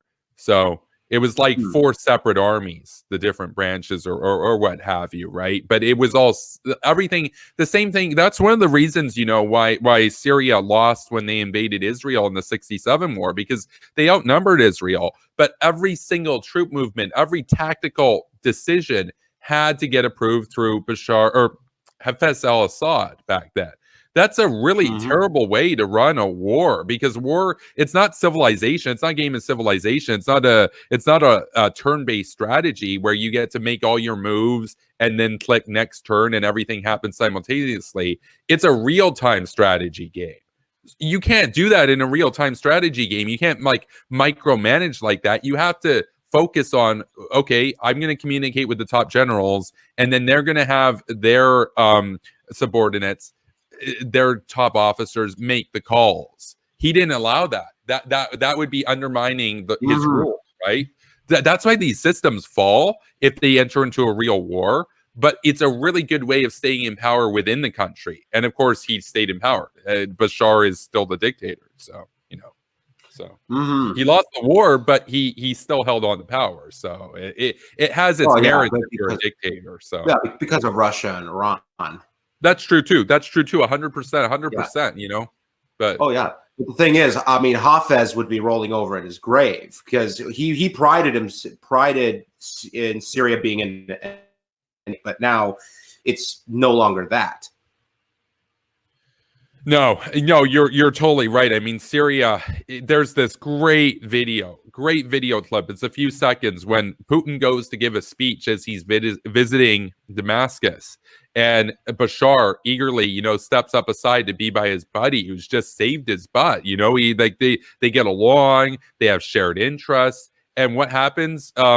Putin's one of Putin's henchmen kind of like pats Bashar on the shoulder and kind of like holds his chest back and says, let the leader speak, and you're like, that's in his own country. He got cucked. So, like he wasn't too happy about that. He's a puppet state now, I think that was the moment that Assad realized, even though he had this tremendous power, and even though every single other person in the country there, if they said anything, they were going to get murdered. He knew he still had to lick the boots. He still had to lick the boots of daddy. So, but it's even worse than that. I mean, back when the civil war actually happened, and like within a couple of years, Bashar al-Assad's military was completely decimated. So what they had to do is they had to start all these militias, these Alawite militias in all the cities. So now, basically, the Alawite militias they operate on their own, but they operated on behalf of Bashar al-Assad to basically protect their claim, their territory. But now that they've done this big favor for Assad, they're going to expect some form of gratitude from him. So he now has much less power. Oh, absolutely. Absolutely. And, you could say, well, a similar thing happened in the Soviet Union where the Red Army, they did all this work fighting the Germans, but then Stalin had everybody that saw West Germany and all this stuff, they all went to the Gulag after the war was over. I don't think that Assad could purge all of them after the war's over, because they are a substantial percentage of his military now. Like, at least in the Soviet Union, Stalin could send all those 3 or 4 million Red Army troops there because he could just conscript another 4 million. But Assad can't do that. So he doesn't have as big of a country. He doesn't lead a superpower like Stalin did. He can't just purge all of them. So, Yeah, he really controls just like that right, or that Western hemisphere of Syria, that those cities on the coast. He's attempting to take Idlib back, but I'm talking about like the more Alawite territories. That's right. And the thing is, now don't get me wrong, once the civil war is over and say Assad wins, he will do a night of long knives with some of these leaders. He'll have a bunch of them executed for sure, because he'll see them as not loyal enough. But he won't be able to do that with everybody. He won't be able to send all the foot soldiers to the Gulag like Stalin was able to do, because where is he going to recruit another 4 million from? He has a part of his regime has dissolved because of this. That's how bad it is, and it's due to the sheer arrogance of his regime to not even entertain the possibility of hearing out the people's grievance over bread. It was over bread initially. It wasn't even about democracy to begin with, per se. It wasn't about liberalism to begin with. It was simply about bread prices and the crisis going on. And he refused. He met that with bullets. And so I hope he is met with bullets after a long public display like Gaddafi got, so. Oh yeah. Now, but there has been one of the disagreements I've had with the Hawks over Syria was who we ended up backing in the war. I mean, the Free Syrian Army, which at first they were democracy seekers. They were defectors from the Assad regime's military, but because of our government's mishandling of the structuring of the group, Turkey kind of got more of an influence in the formation of the group. And what happened was the Muslim Brotherhood ended up taking a lot of the leadership posts, or at least they had a claim of a seat of leader power within the overall rebel group, but they had so many deep political connections with the other groups that it was essentially the Muslim Brotherhood that took over. And the Muslim Brotherhood are just nothing but Turkish sycophants. I mean, right when Trump decided to pull out the troops from eastern Syria and leave the Kurds open to be slaughtered by the Turks, the Free Syrian Army went right there and they declared that they were going to assist Turkey in slaughtering the Kurds. So the people we were backing, the people we were funding, that they ended up being the traitors that I actually thought they were. Because, I mean, again, I caught a little bit of flack for being against the overthrow of Assad with the Muslim Brotherhood, because I would rather have a secular force overthrow it. But you'd rather have a secular force, but there is some nuance to be drawn here, which is that, I support Saudi Arabia over Iran. I would rather Saudi Arabia was secular, but they're still going to trade and play ball with us. They're better than Iran. So I'm not opposed to working with Islamic regimes as long as they're willing to play ball and be useful in the short run. We'll deal with them later. We got bigger fish to fry. That's kind of my attitude towards it. The Muslim Brotherhood is pernicious. They're bad. They're not in the same vein as the Saudi royalties, which by and large cooperates with the United States and exiled Al-Qaeda and whatnot. The Muslim Brotherhood is dangerous. I get that. What I'm personally so done with are all these memes about, see, we were right. The neocons were wrong. The Hawks were wrong. Look at what Syria turned into. And it's like, no, the Hawks wanted to intervene in 2011 and get it all over with right away. And none of this would have happened. This has gone on because nobody intervened. All of this is not a result of the neocons. This is a result of the neocons not being in power. If McCain had won, if Romney had won, that would not have happened. I can tell you that would have not happened. We would have had, America would have had a much greater involvement in the formation of the rebels. Or just outright bombed Damascus, toppled, put Assad on trial, executed him, and then instituted a transitional government in Syria. Yeah, but the thing is, before you do that, you always need to make sure that you form a potent opposition with a very clear ethos. Or else that's true. That's true. It's a failure. It would be a failure. Early on, there was a democratic movement in the opposition that America could have seized upon for a year, and that window passed. And that window passed because Obama was president. I know. Oh yeah, again, Turkey. And Turkey took advantage of it, and because they were having all the meetings for all the revolution leaders in 5-star Turkish hotels. And by doing that, you were alienating all the forces fighting on the ground. So that was even worse. But again, the only political group that actually had the ability to communicate with the troops and actually command respect was, again, the Muslim Brotherhood. And the thing is, I guarantee if the Muslim Brotherhood regime would have come to power after overthrowing Assad, I guarantee you would have, again, had the slaughter of the Kurds. You would have had a scandal where Turkey would end up having NATO weapons, and it ends up in the hands of Hamas. So NATO weaponry in Hamas's hands being used against Israeli soldiers. Now that's something that I just. we're already in an era, it should be noted, we're already in an era where Turkey was very close to getting F-35s at the same time as purchasing Russian anti-air equipment. Like they were going to reverse engineer on behalf of Russia better ways to fight the American Air Force. They can still do that with older generations of American planes. They fly a lot of NATO equipment, and yet they are purchasing Russian weaponry. They're cooperating with Russia already. It's a mess. It's a total mess. And back in the day, Yeah. Turkey was more aligned with the United States. But since Erdogan has consolidated power, it's just the region has gone so bad with America's absence. America has taken a timeout since 2008 or January 2009. And it's been 11 years of cringe, anti-interventionist cringe. We're bad, okay? Let's just stick our heads in the sand and pretend that the Middle East doesn't exist and that it doesn't affect us, okay? Or on the right, wars for Jews, okay? I'm so you're basically an Israeli puppet if you're pro-war.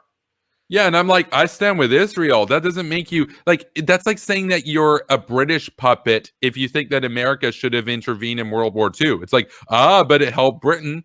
It's like, yeah, and it helped America.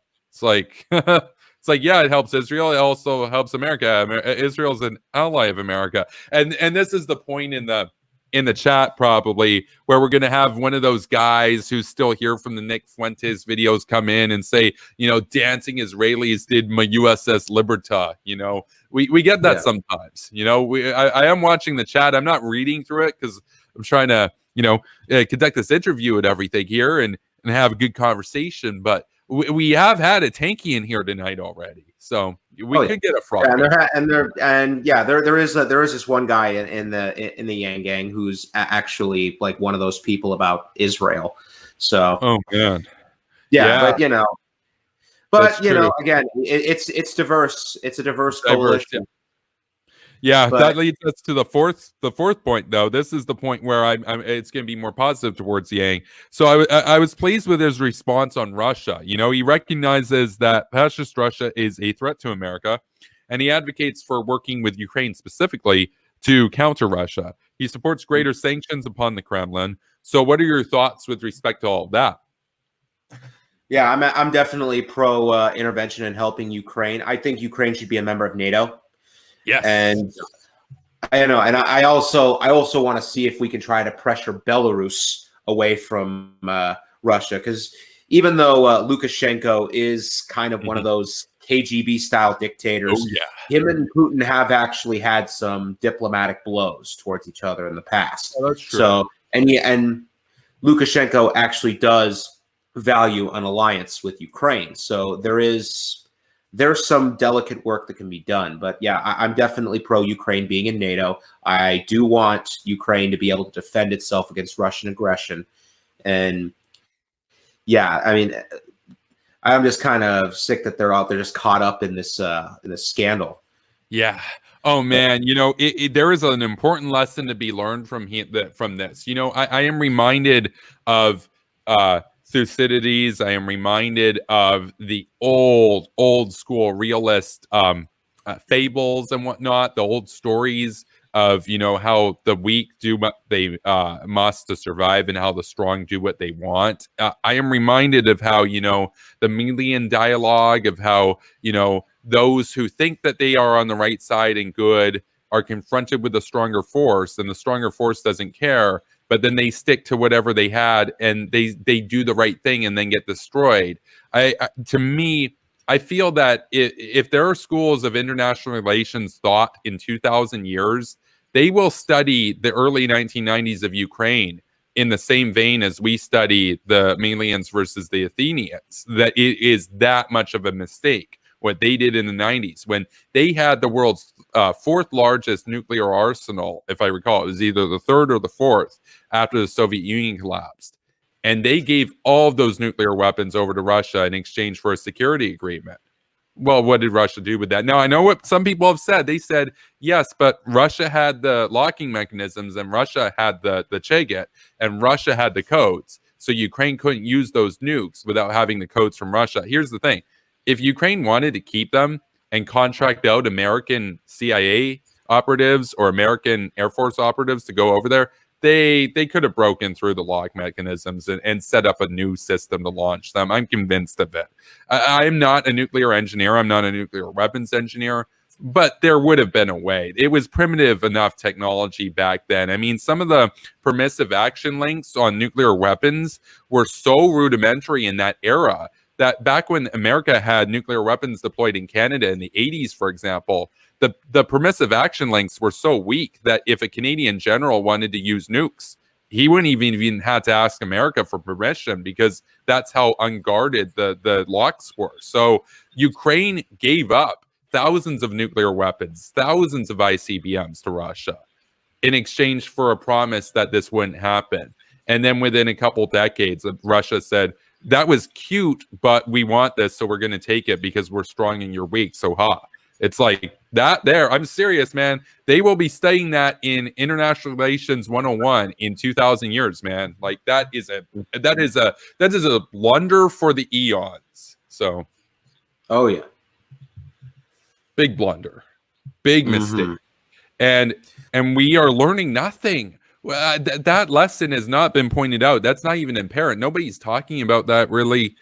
Nobody's talking about how many mistakes we made. In fact, the narrative around the mistakes that's gone on, for example, with Syria is, well, we've waited so long and now the Muslim Brotherhood is there, so let's not do anything. It's like, but that ignores the point that the problem isn't that the Muslim Brotherhood is there and let's not do anything, so haha neocons. It's, we should take from that the lesson that if this ever happens again and another Arab Spring type thing opens up, we should get in there right away before the Muslim Brotherhood co-ops it. Exactly. So I'm so done with the tankies. I'm so done with the anti-interventionists. I'm so done with the Noam Chomskys, the Kremlin Kyles. It is good to talk with hawks. It is good to talk with hawks. Like the people that are watching this right now, I mean, it is hard to describe how refreshing it is to find people that are actually pilled on international relations and security. It's so rare these days. It's just how many people amongst us that live amongst us, they support our opponents in broad daylight. It's just, these are fascistic regimes. These are communist regimes. These are theocrat regimes. They don't respect any freedom at all. So I don't get how they can clearly side against having the freedom to speak of their own volition. It makes no sense. And one of the things that pisses me off the most about this, I made some memes recently about this on my meme page. I talked about this a little bit. I'll have to make a video on it. I hate how like the work of Edward Said, who's just as bad as Noam Chomsky, is being used, because he said, if the white world, if the Western world wants to go in and intervene in the Middle East, that's because it's white supremacist and it's basically Nazi. And it's the whites say, look at the Arabs, look at how savage they are. Look at how the brown people, they have these dictators and everything. We need to save them from it. And so it was this sense of this white superiority complex. Therefore, we need to respect their culture. And it's racist to be against their systems, because the systems that they have in Syria or Iran or all this, that's their culture, and you have to respect it, bro. That's basically the work that he did over his career. And there are so many young people that get assigned that in school and get taught that that's woke and that that's the way to see the world. And I mean, hey, they want to get an A for law school. It starts as that, right? But eventually, if you play devil's advocate long enough, you become the devil. I played devil's advocate in school. It was useful. I got to see the argument of how these people think, right? And I get to use it against them now. But a lot of people don't have the mental fortitude or the conviction going in that I did, because I was a hawk when I went into university, right? But I didn't let people know about that because, let's keep it real. I want to be cool and stuff. I don't care anymore. I don't care about that at all. I don't care about being swaggy or cool or anything. I don't care. I care about truth and morality and humanism and everything. But most people, they don't even have their political view solidified when they enter college. And then when they come out, they're like, we're bad, okay? The Muslim Brotherhood, they're brown oppressed minorities, okay? Like they really see this as it's none of our business, Yeah. Yeah, I know, and there was that time where I was sympathetic to that argument, but now it's like you have to be able to fight for freedom wherever it needs to be fought, or it never be fought for. Excuse me. Yes, because if freedom doesn't matter in Syria, and if freedom doesn't matter in North Korea, and if freedom doesn't matter in South Korea down the road when we abandon them, once North Korea gets enough nukes and invades South Korea and says, hey, you don't want to do that. If freedom doesn't matter there, freedom doesn't matter anywhere. I pointed this out in my recent video on North Korea. I talked about how, the day North Korea does eventually invade South Korea, say it's the year 2037 or something, and then America says, hey, look, they've got 1,300 nukes that can reach us and they've proven that they work. We're not going to save you. The second that happens, Estonia, Ukraine, Belarus, Germany, all these countries around the world say to China and Russia, whatever we have to do to keep you happy, we're going to work with you because we know that America won't have our back. The second America drops an ally like that, it's over. And that's going to happen at this rate. I don't know where it'll be. It could be South Korea, but it could also be Ukraine. This could be the beginning of the end for the Western order for the rest of history. So it's scary, man. It's really scary if you think about it. That's actually a very good point. I mean, Bob Kagan talks about this, how, and he talks about, the jungle grows back, referring to how the dictators are overrunning the world again. He says, who says the good guys have to win at the end of the day? Like, if the good guys aren't willing to fight, why did the good guys have to win? Why can't the bad guys win? The bad guys obviously want to fight. They obviously are putting a lot of energy into this. We're here twiddling our thumbs, watching secular talk videos saying, oh, that's woke, bro. Oh, man, we're done. Like, unless we get serious and hawkpill the world, we're done. Like, it's game over. It's Rome 2.0. The West is done.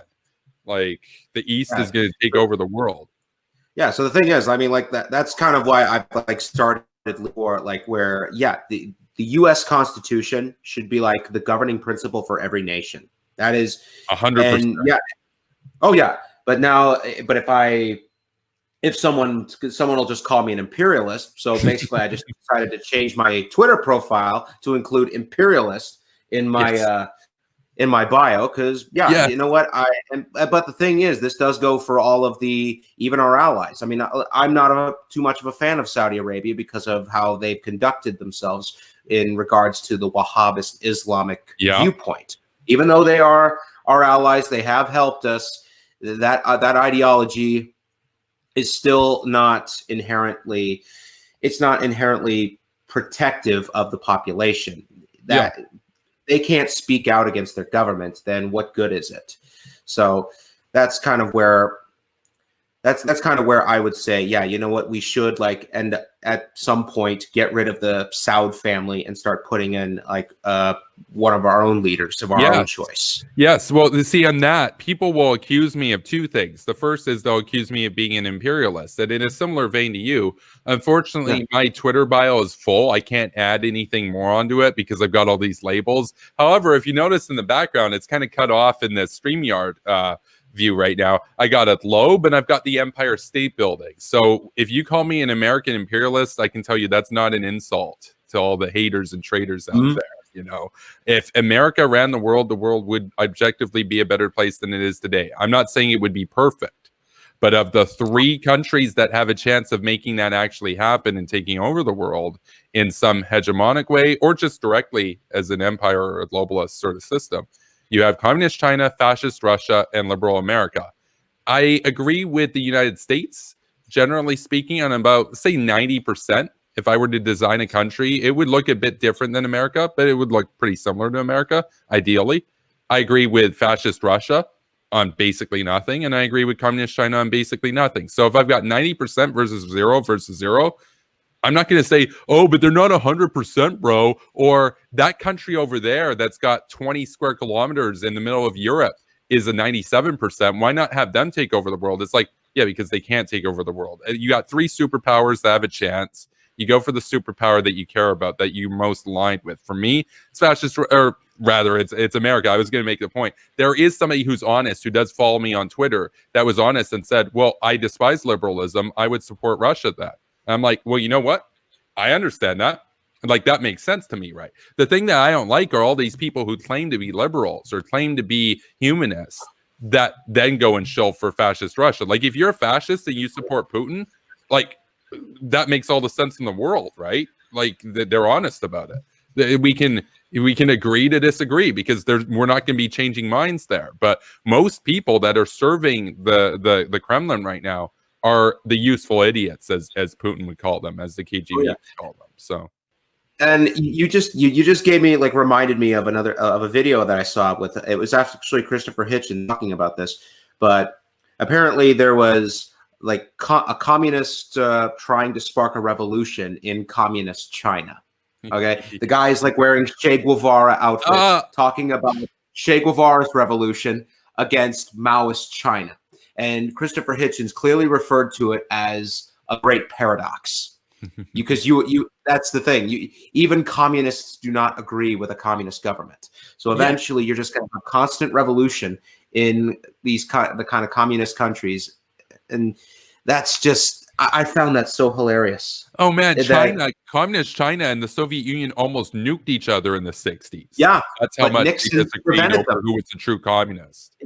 But Nixon stepped in and sided with China, because he had that grand meeting with Mao Zedong, and it was I believe it was Nikita Khrushchev, I believe, because Khrushchev actually distanced himself from Stalinism, which kind of means getting rid of the that deification of the leadership, and Mao found that to be a great insult, and then saw Khrushchev as weak. So that just really, and I'm like. And I realized that, and we realized you could have literally let communism destroy itself. Oh, they fought each other. There was a skirmish. Yeah, there was a skirmish, and I believe it was 1968 at the height of the Sino-Soviet split, where Brezhnev was in the Kremlin and Mao was in the Imperial Palace over in communist China, and they had a skirmish over an island, which I believe today is in Mongolia, but back then it was basically like the border between the USSR and communist China. 10,000 soldiers were involved, and they were shooting live rounds at each other. And there was speculation that it was going to go nuclear. So communist China had like 300 nukes pointed at the Soviet Union. The Soviet Union had like 30,000 nukes pointed at communist China. And Mao said at that point, the Soviets could nuke us and kill 500 million of us. Or I think he said like 200 million, and then we would just give guns to the other 300 million and they would cross over. In other words, he's saying, we're too big. What are you going to do? You're going to kill 50% of our country? Then we're still bigger than you, was his point. And it's like, that was how much they saw each other. I mean, Mao saw America as closer to communism than the Soviet Union at that point. Like, that's how insane it was. Like, in terms of But the only reason we even dealt with the Chinese and tried to make that deal was because we wanted leverage over the Viet Cong for the Vietnam War.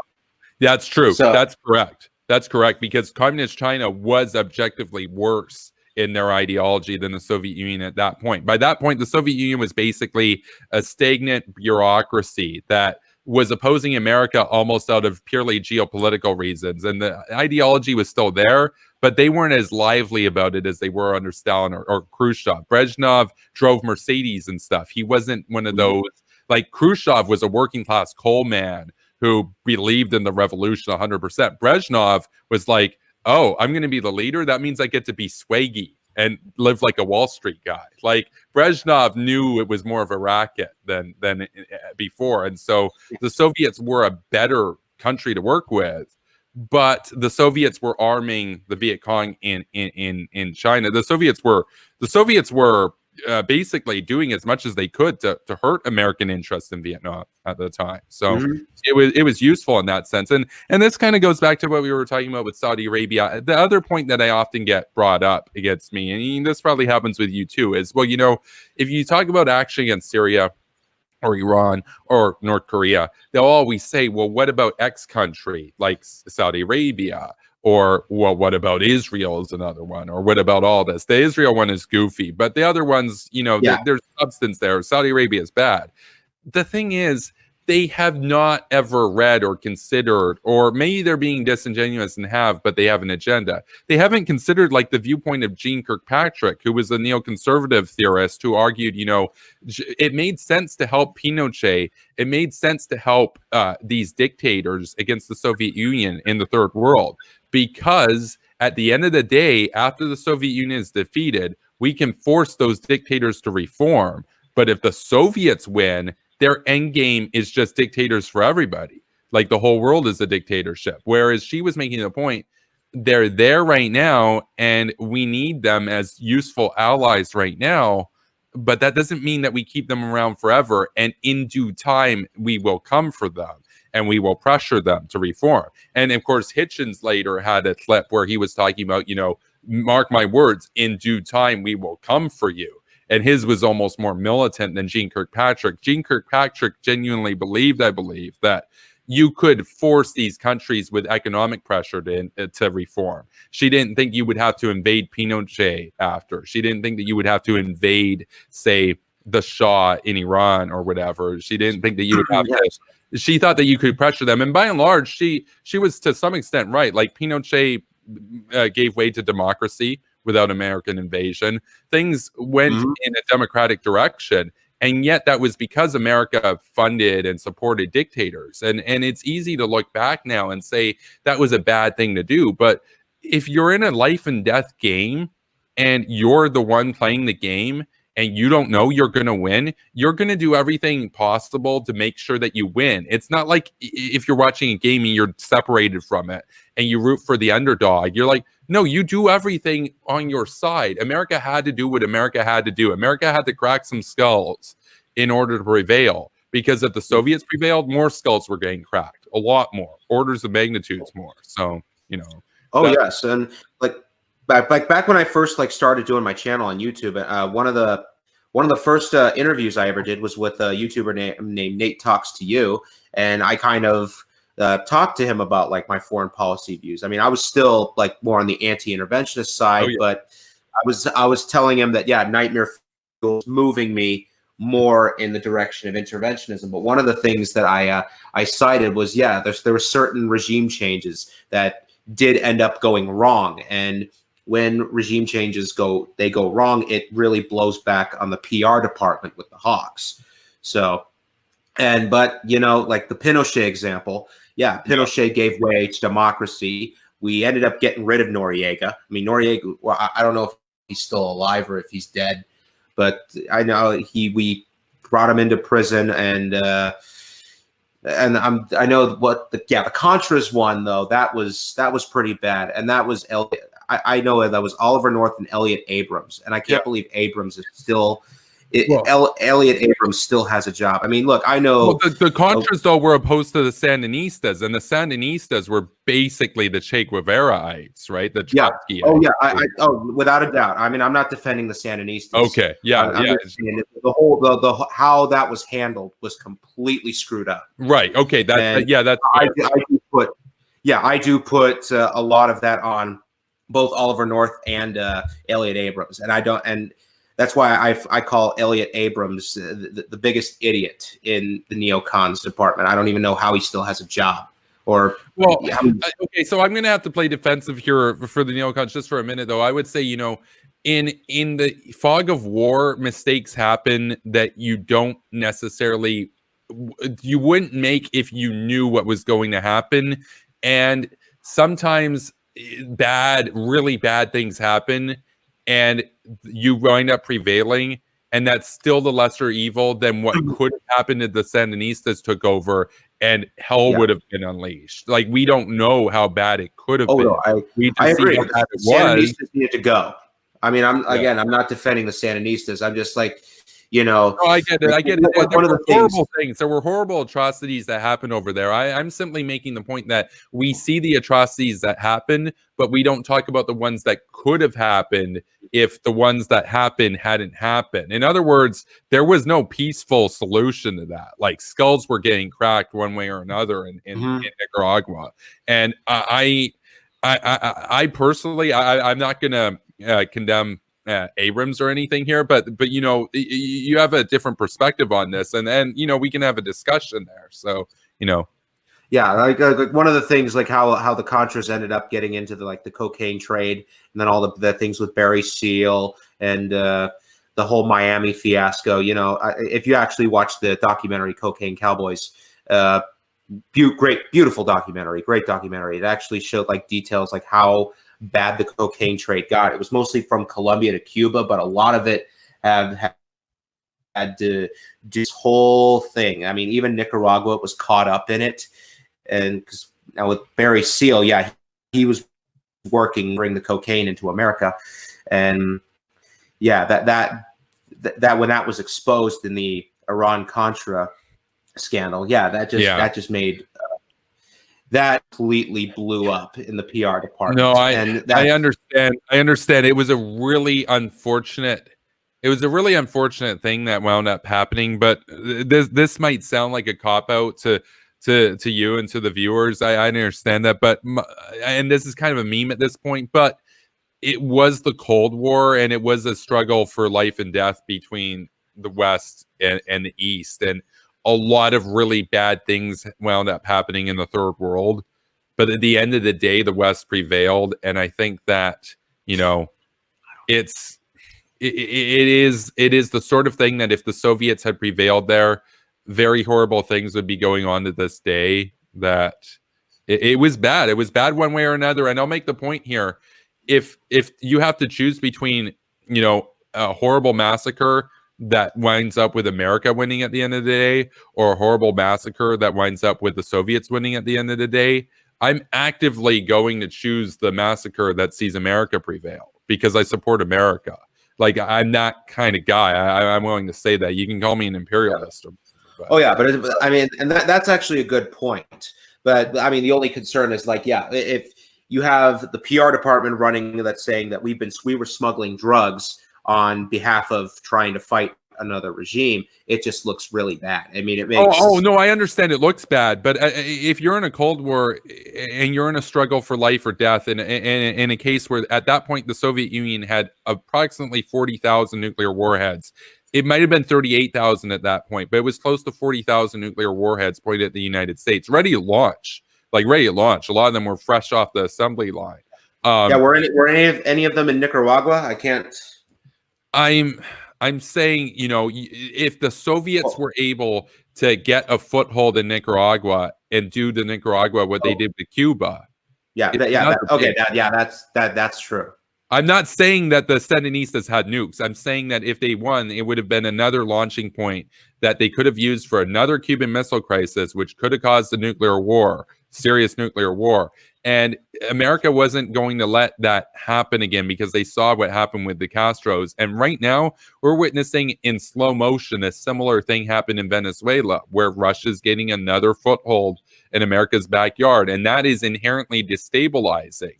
It is as destabilizing as if America put nukes in Kazakhstan right now and pointed them at Russia. That would cause, you know, I'm not saying that America shouldn't do it.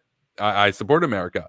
But I can understand if Putin got rattled over that, right? So I can understand why this was taken as a very serious thing, because in that scenario where your enemy has those nukes pointed at you, and then your enemy goes and supports the Sandinistas, say in Nicaragua, even though that's a small conflict, and even though there aren't nukes on the ground there, for all intents and purposes, that scales up to the Cold War. That is, in essence, you see that as a proxy for this state of bipolarity in the world. It's ultimately why when I get into arguments with people who tell me that bipolarity is more peaceful, I disagree. Bipolarity results in horrible atrocities like what happened in Vietnam and what happened in Nicaragua. If the US were the unquestioned superpower of the world and able to single-handedly just deter foreign influence in various countries throughout the world, that wouldn't have happened, you know.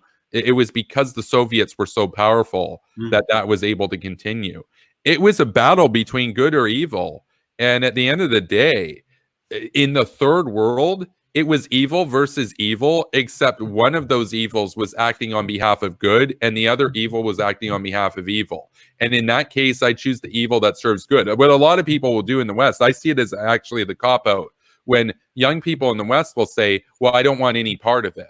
But if you don't want any part of it, you're then handing it over to the evil that is acting on behalf of evil. So inaction, when you have the capability to intervene, is still culpability. It's still a form of action. So that's my perspective on that. And I'm very controversial, mind you. A lot of people will call me a dirty war criminal, a dirty warmonger, a human rights crisis apologist, etc. A lot of people will say I'm okay with war crimes or whatever, and I'm like, I don't like war crimes, but if war crimes are going to happen, which they were, no matter what, I want America to win. It's as simple as that. So.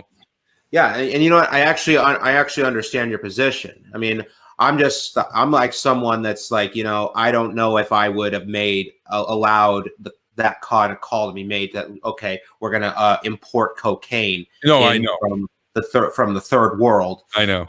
It's bad. It's bad optics. It's a really mess of a situation. But if I were president back then, I would have made crazier calls. I'll say that. You know, I won't go into it. I would have made crazy. Well, yeah, I mean, it's going to be a call that's more going to affect the enemy, not actually create a problem for your domestic population. No, I get that. I'm just saying not everything was perfectly handled.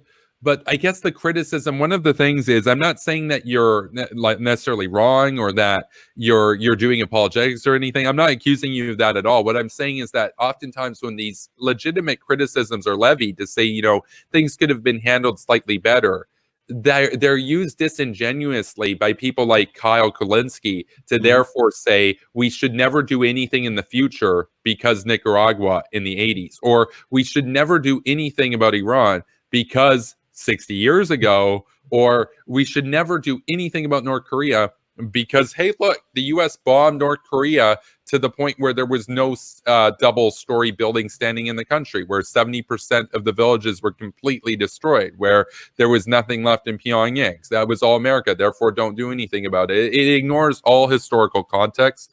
It ignores the reality of the Cold War. It ignores so many things that, if you look at it in isolation, looks really bad.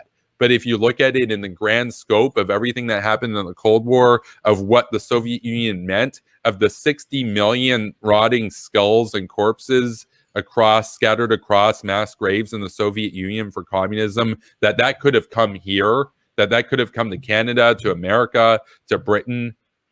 Yeah, you have to crack some skulls in order to prevent that from happening in your own country. It's just, and sometimes it results in really messed up things that are unorthodox, because you have to go about things in a way that maybe the Congress won't see. Part of the Contra scandal with Iran was that Reagan needed to do things in a way that it wouldn't be seen publicly. They needed to be covert and secret. Yeah. And sometimes you need to fund things.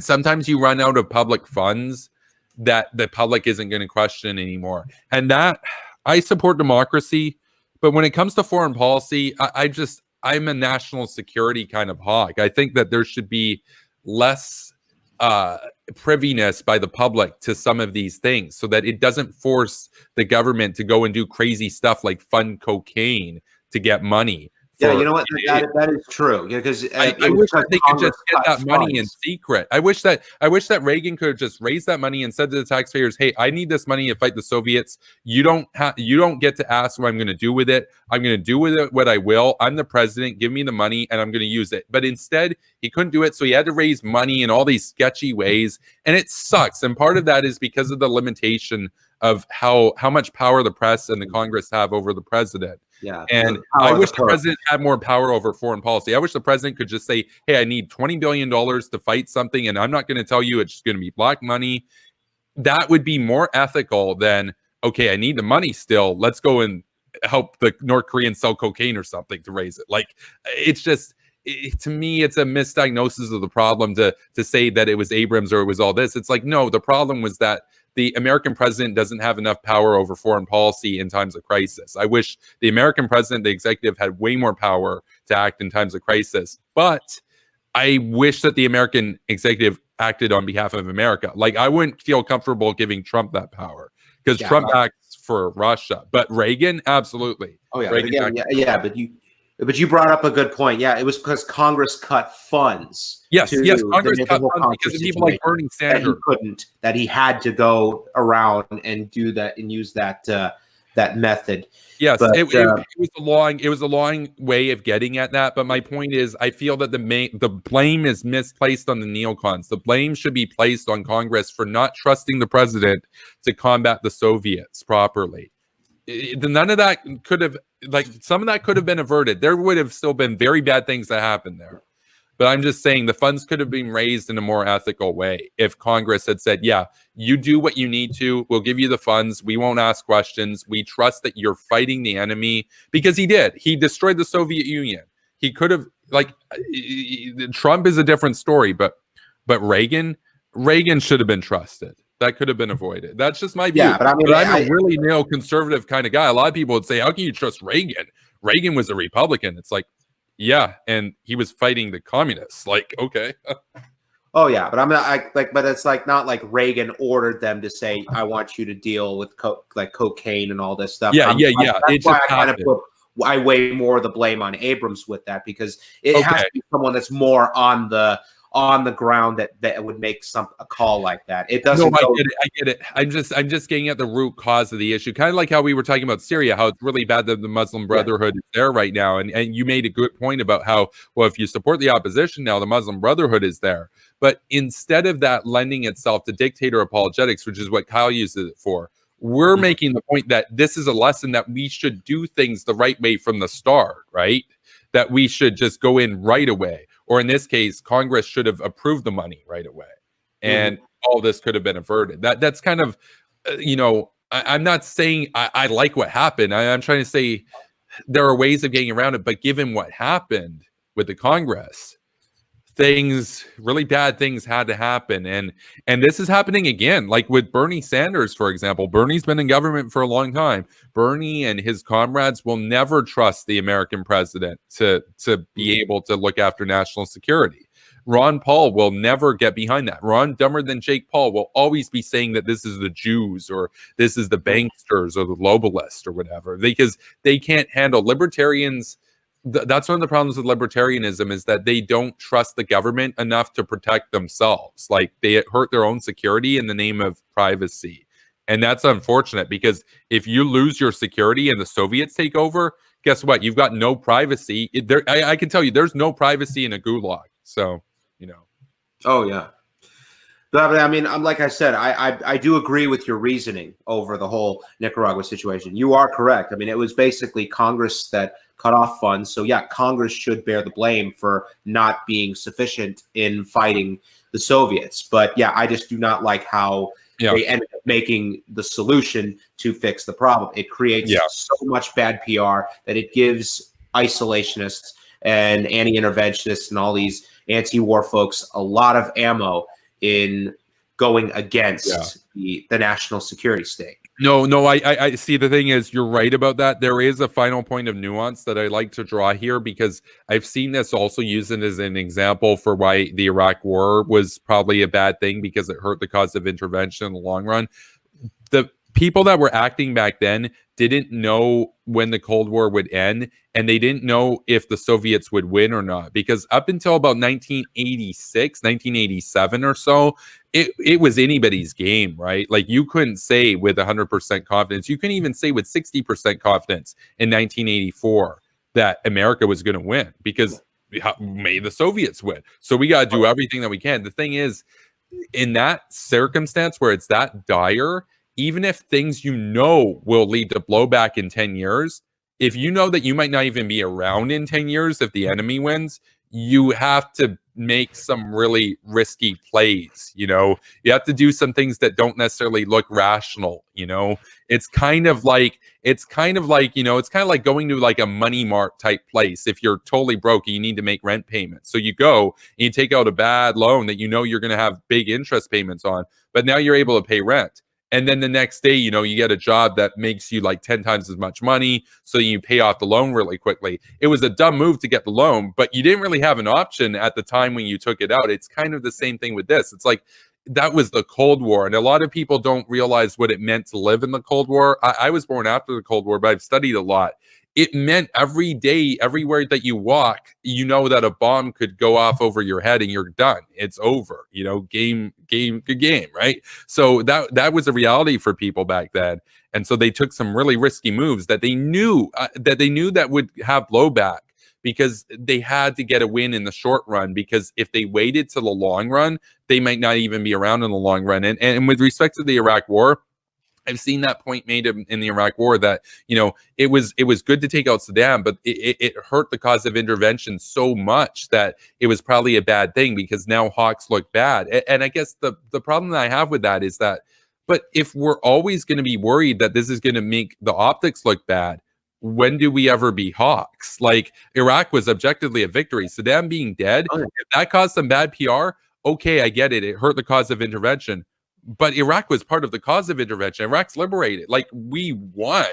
That's a great thing. That's something that we should say, hell yeah, I don't care if people don't like us anymore or whatever, because we did something good and we didn't care about our popularity. Bush left with like a very low approval. But, you know, he left saying, you know, regardless of whether people like me or not, I did the right thing.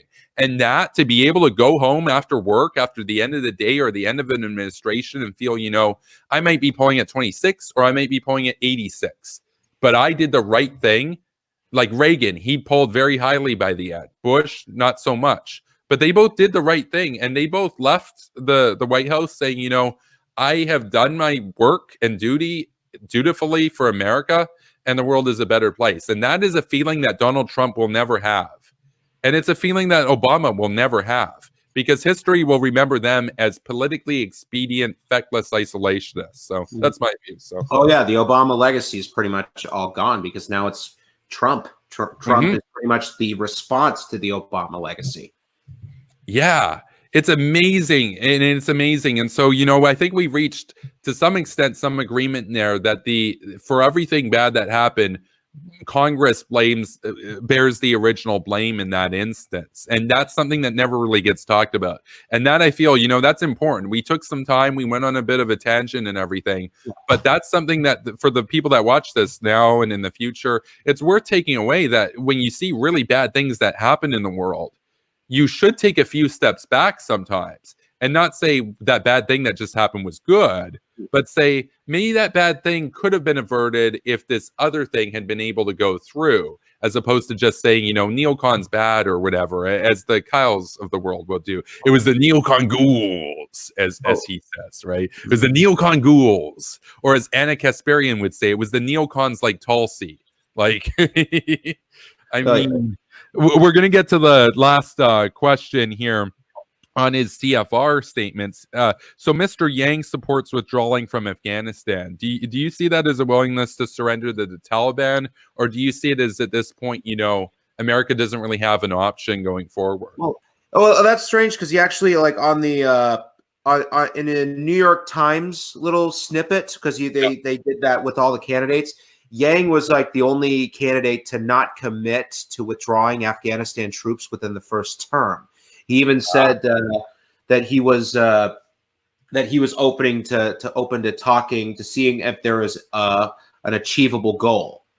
Oh, well, there you go. See, that's potential right there. So yeah, that's and I showed that off to all you guys. And so yeah, the thing is, I mean, even Michael Tracy noted, like, on a checklist, they even had a little checklist, and one of them said that they didn't have the check mark box for Yang and withdrawing from Afghanistan. Oh man!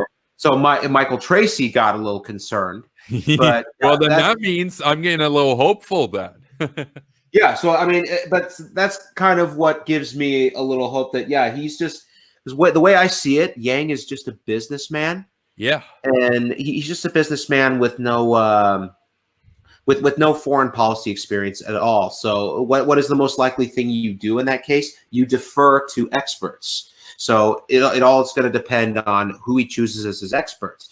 And he later, like, tweeted out, like, recently, that he talked to Brett McGurk, who is a friend of his, about foreign policy. Now, Brett McGurk is the guy that actually helped facilitate the arming of the Kurds in Syria. So that just shows that Yang has some hawkish potential. Oh man, no, that is really worth noting here, because I really didn't like his response on North Korea and whatnot, but on that, with respect to the Taliban, there's a chance then that he's actually better than Biden in that respect, because Biden has been a bit iffy on that. Now, I don't know if that's just a public versus a private position, but he has been trying to appease the Bernie types on that. So the last one here is Mr. Yang recognizes the legitimacy of Mr. Guaido in Venezuela as the legitimate president. So what do you think of that? Do you think do you think that he's, genuine in that and everything? Yeah, I'm a supporter of Guaido. Okay, awesome. Me too. Yeah. So, I mean, yeah, the whole thing with Venezuela, yeah, it is chaos. It's absolute chaos over there. And yeah, we do need to get Guaido in power. Oh man, I'm going to I shall be back in about a minute or so. If you feel free to speak to the audience, we got about 5 people in the chat still. Yeah, and then when we come back, I've got one last substantive question on populism, and then I've just got another question for where people can follow you. But you could also talk about where people can follow you right now for the audience. So, my Twitter handle is at Prometheus is God. If you also want to find my YouTube channel, it's just Prometheus. So let's see. I'm trying to see if I can manage this here. Is there hello Reason Vision? How you doing today? And Neon Noir, Guaido is politically dead. Well, I mean, he did have that little appearance at the latest State of the Union, so I don't know. We'll see about that. Let's see. Yeah, ESA, Trump's legacy is about undoing everything Obama did. Yeah, pretty much. He should ask. Oh, never mind. Neon Noir says, Yang will give everyone a Chinese waifu. Yeah, here's hoping. He should ask Elon Musk. All right. Prometheus. Okay, congratulations. That's probably the best joke of the night. Neon Noir with the Guaido is politically dead with the Venezuela people. Like I said, we'll see about that. All right, let's see. Any other questions? Let's try to scroll back or something.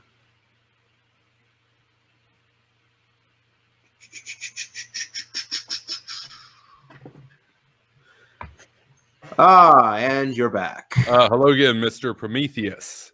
So, the last question, or the last point that I kind of want to get to, that I think it will be an interesting sort of conversation. I think is really relevant with the political era right now. I just want to briefly discuss populism, or we can go a bit longer depending. So you identify on your Twitter, for example, as a populist, and I identify as an anti-populist, but we have a lot in common in terms of foreign policy. So can you speak to what populism means to you and why you support it, and maybe differentiate what you mean by left populism from, say, like a Trump brand of populism? Well, I mean, basically, populism to me is just the catering to the common man. It's, of course, in most cases of populism, you're actually painting a boogeyman, whether real or fictional, and you basically are using this boogeyman to create a set of solutions. It's basically to sell these solutions to the public. Like with Bernie Sanders, he paints the billionaires as the root cause of the problem. So here he puts in his democratic socialism as a solution. With Trump, he painted immigrants as the problem. So he uses the wall as a solution. With Yang, it's automation, and he says, well, we need UBI for it. But the thing is, populism is really it's not specific to one side of the political aisle or another. anyone can be a populist, even a hawk. I don't think. I think a hawk, being a hawk and a populist, is not mutually exclusive. Well, that's interesting, because you'll often see in the political discourse, at least, that hawkishness, neocons, liberal hawks, interventionists, whatever term we're talking about, is often painted in contrast to, say, nationalists or populists or America First, that they're seen as mutually exclusive. When of course, in reality, 100 years ago, you usually saw nationalism and being in favor of war as actually going together, of course. So,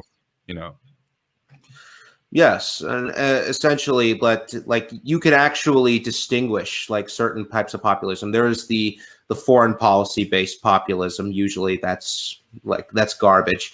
But like the domestic kind is, I think, what is important, because in the case, I believe it was Machiavelli, he said there are three powers that a leader must appease in order to have good standing. There is the nobles, the military, and the public. And when it comes to taking leadership, most of the time you're dealing with the nobles and the military, but you rarely actually interact with the public unless you are using a populist platform. So, right. Like, yeah, like in the case, because you got to make sure that all three sides are completely happy, or else if one of them is not happy, it's going to cause a lot of problems for you. Like in the case of Julius Caesar, he was popular with the military and the people, but he was not popular with the nobles, and he ended up dead. There is the case of Muhammad Morsi. He was popular with the nobles, and he had some popularity with the public, but he wasn't popular with the military. They ended up overthrowing him. And then there was the case with Hillary Clinton. She had popularity with the nobles, and she had popularity with the military brass, but she wasn't popular with the public, or at least in the sense of the Electoral College. Yeah, the Electoral College. Yeah. Yeah, and guess what? And that's why we have Trump. So the thing is, you need to, with populism, you actually have the chance to get the public on your side, or at least in the case of nationalism, like a better kind of nationalism, it can actually be used to get all three, because you're uniting them on a common ideology. Well, that's interesting, because you mentioned a little bit back there about how in that sense, when you distinguish them, it's not mutually exclusive to be a hawk and a populist. But what would you imagine a hawk populist platform as being like? Say you had a candidate who was, or a leader rather, an elected official who was hawkish but also populist. Because would you see George W. Bush, for example, as an example of that? Because people refer to him as somebody that you could have a beer with, right? But I mean, he had traits of it, but I don't think he would be entirely in that case. I mean, Obama was probably more of a populist when he was campaigning. But again, what Obama had a problem with, he had a problem with the military brass, because he kept screwing up on foreign policy. So he actually failed in the third area.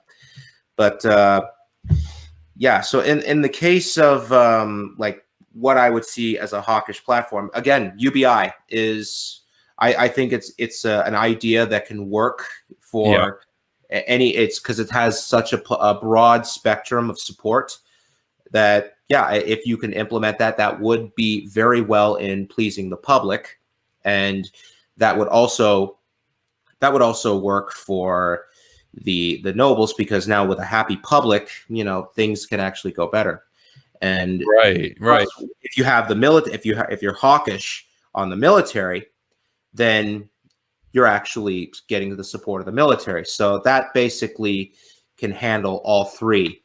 Yeah, no, that is an interesting that you invoked Machiavelli there. That's an interesting answer with respect to it, because you're right. You often think of it as, it's just a matter of placating the people or whatever. But in reality, military support does matter. You need to have the confidence of the military and the trust in the military Otherwise, you're not going to last very long as commander in chief. You'll be rendered, unfit for office for whatever purpose if you lose the confidence of the military. Even in a democracy, that could happen theoretically. Like if the military actually thought that Trump was insane or something, they would relieve him of his command realistically in that respect. It's possible. Yeah, and they tried to do that, like, or at least the Democrats tried to do that by getting him out. But the chances are the military, or they like, or at least the soldiers, the people, because they tend to be more Republican leaning voters, so they do tend to support Trump more. And then you have his adoring fan base. He's got the public. He's got the public support. I mean, realistically, the thing is, it's funny when you say that sounds kind of weird to some people because they say, if I go on Stephen Colbert or Trevor Noah's YouTube channel, I see hundreds of people laughing at anti-Trump jokes. And I'm like, yeah, but that's 300 people in New York that are laughing. That's all an echo chamber. Like the reality of the situation is a lot of people really do like Trump. For some are educated, others aren't to the issues at hand. I'm not an ever Trumper, right? Myself. I think if Trump can prove himself to be a hawk and get serious on Iran, I will give him credit where credit is due. I'm not like Bill Kristol on that, where Bill Kristol's written him off. I haven't written Trump off. I'm very disappointed with him, but I'll never write him off as long as he's the president. There's still potential, but. Oh, yeah, and I'm just reading a comment here from Neon Noir. He's actually quoting one of Machiavelli's quotes. It is better to be feared than to be loved if you can't be both at the same time, which is absolutely true. Oh, that's true. That's unquestionably true. If you're loved by the public, you can be manipulated by the nobles or intimidated by the military. So that's something. But if you're feared by everyone, that actually can give you more of the power. And that's true. And I mean, it is a bit different in a democracy, with the caveat that I've read Discourses on Livy by Machiavelli when I was in university. I read The Prince and Discourses on Livy. And in Discourses on Livy, way more than in The Prince, though he alludes to it a bit in The Prince, he talks about how if you're a dictator, and even though he's writing like the 1500s, he does talk about Republican politics. He does talk about if you're running a democracy and whatnot. He talks about how if you're a dictator of a country, you need to think like a Democrat in order to survive, even if you don't care, like even if you're not asking the people in referendums what you want to do or referenda what you want to do, you need to be aware to the mood of the public in order to make decisions. Even though you have absolute power, it doesn't mean that you can do anything because then they're going to come for you. So, and if you are a Democrat, you need to be capable of acting like a dictator in a time of crisis. Otherwise, you won't be around to be a democratic leader anymore. And that in some ways goes to kind of what we were talking about earlier about the case of the Congress not approving Reagan having, black money to fund his campaign against communism in Latin America. It's this idea, well, a more rational democracy would say, okay, we're in a Cold War right now. We need that money. You don't get to see where it goes. We're going to act like a dictator in this case to save our democracy from getting destroyed. Machiavelli would say Congress should have let Reagan have those funds, and unquestionably, because you're in a crisis of life or death. And if your democracy dies, it doesn't matter if your little oversight thing was the right thing to do in the sense of a democracy at that moment, because now the Soviets run the world. So good luck. Bye-bye democracy, right? That to me, when it comes to populism, one of the reasons why I say I'm against populism is that I see populism as kind of these platitudes, that it's not real concern for people, that it doesn't really seek to improve people's lives. It just seeks to like play to memes and stuff that make them feel better without doing real action. But you think that populism though can be effective at actually making people's lives better though, right? Right. Yeah, but it's also like with like what I believe we can actually shoehorn the hawkish viewpoints into a domestic populist platform. Like I said, if we took Yang's complete platform on the whole technology and UBI, and then just have like a John Bolton like foreign policy in a candidate, that would be a great candidate. Oh man. Yeah, that would be a winning ticket right there, because foreign policy right now is kind of seen as this sort of elitist thing. It's like it's not really seen as something that people should care about or whatever. But in reality, it wasn't that long ago when it was a real sort of personal level thing that you supported the troops, that you supported the military, that was seen. If you insulted that would people, civilians would take personal offense to it. Like when the Dixie Chicks said that they were against the Iraq War, a bunch of real people in the South, not just some elites in the Pentagon, real people burned their CDs. That wasn't some elite disapproval of the anti-war movement. That was real people that said, this is gross, this is anti-American, we're done with it, right? See, I guess maybe there's some nuance there. I guess I could get around populism if populism moved in a direction that I saw as aiding Western interests, because right now I feel like the movements that are out there are kind of hurting it. Like Jeremy Corbyn was classified as populist, Bernie Sanders, and then of course Donald Trump. But if Yang could seriously do that, and Yang could package it in such a way that could work, well, that could be a recipe to save the West in the long run. But it doesn't have to be Yang. I mean, Yang is just someone who's created a template for the kind of domestic populism that we like. So I think like we should start getting like other people online to say, you know what, hey, we like the domestic populism of Yang, but we want to incorporate a robust foreign policy with it. So now we have representation. Well, that is interesting, because FDR is kind of like the old school equivalent, like he did with the New Deal. Basically, it's outdated now, of course, but that was the UBI of its day. It made sense at the time. I'm against that sort of thing today, but in that condition of economics, it made sense. Keynesianism was a good approach in that level of crisis. It made sense. He had a really robust foreign policy in the sense that he fought the Nazis. He waged a world war, right? So, but he wasn't a populist in the contemporary sense, but he was somebody that I guess you could see as packaging things in such a way that if a Yang, a New Deal of this era would not be socialist, it would be a UBI system that complements capitalism, but also has that sort of bringing people together around the flag and everything of, the freedom dividend.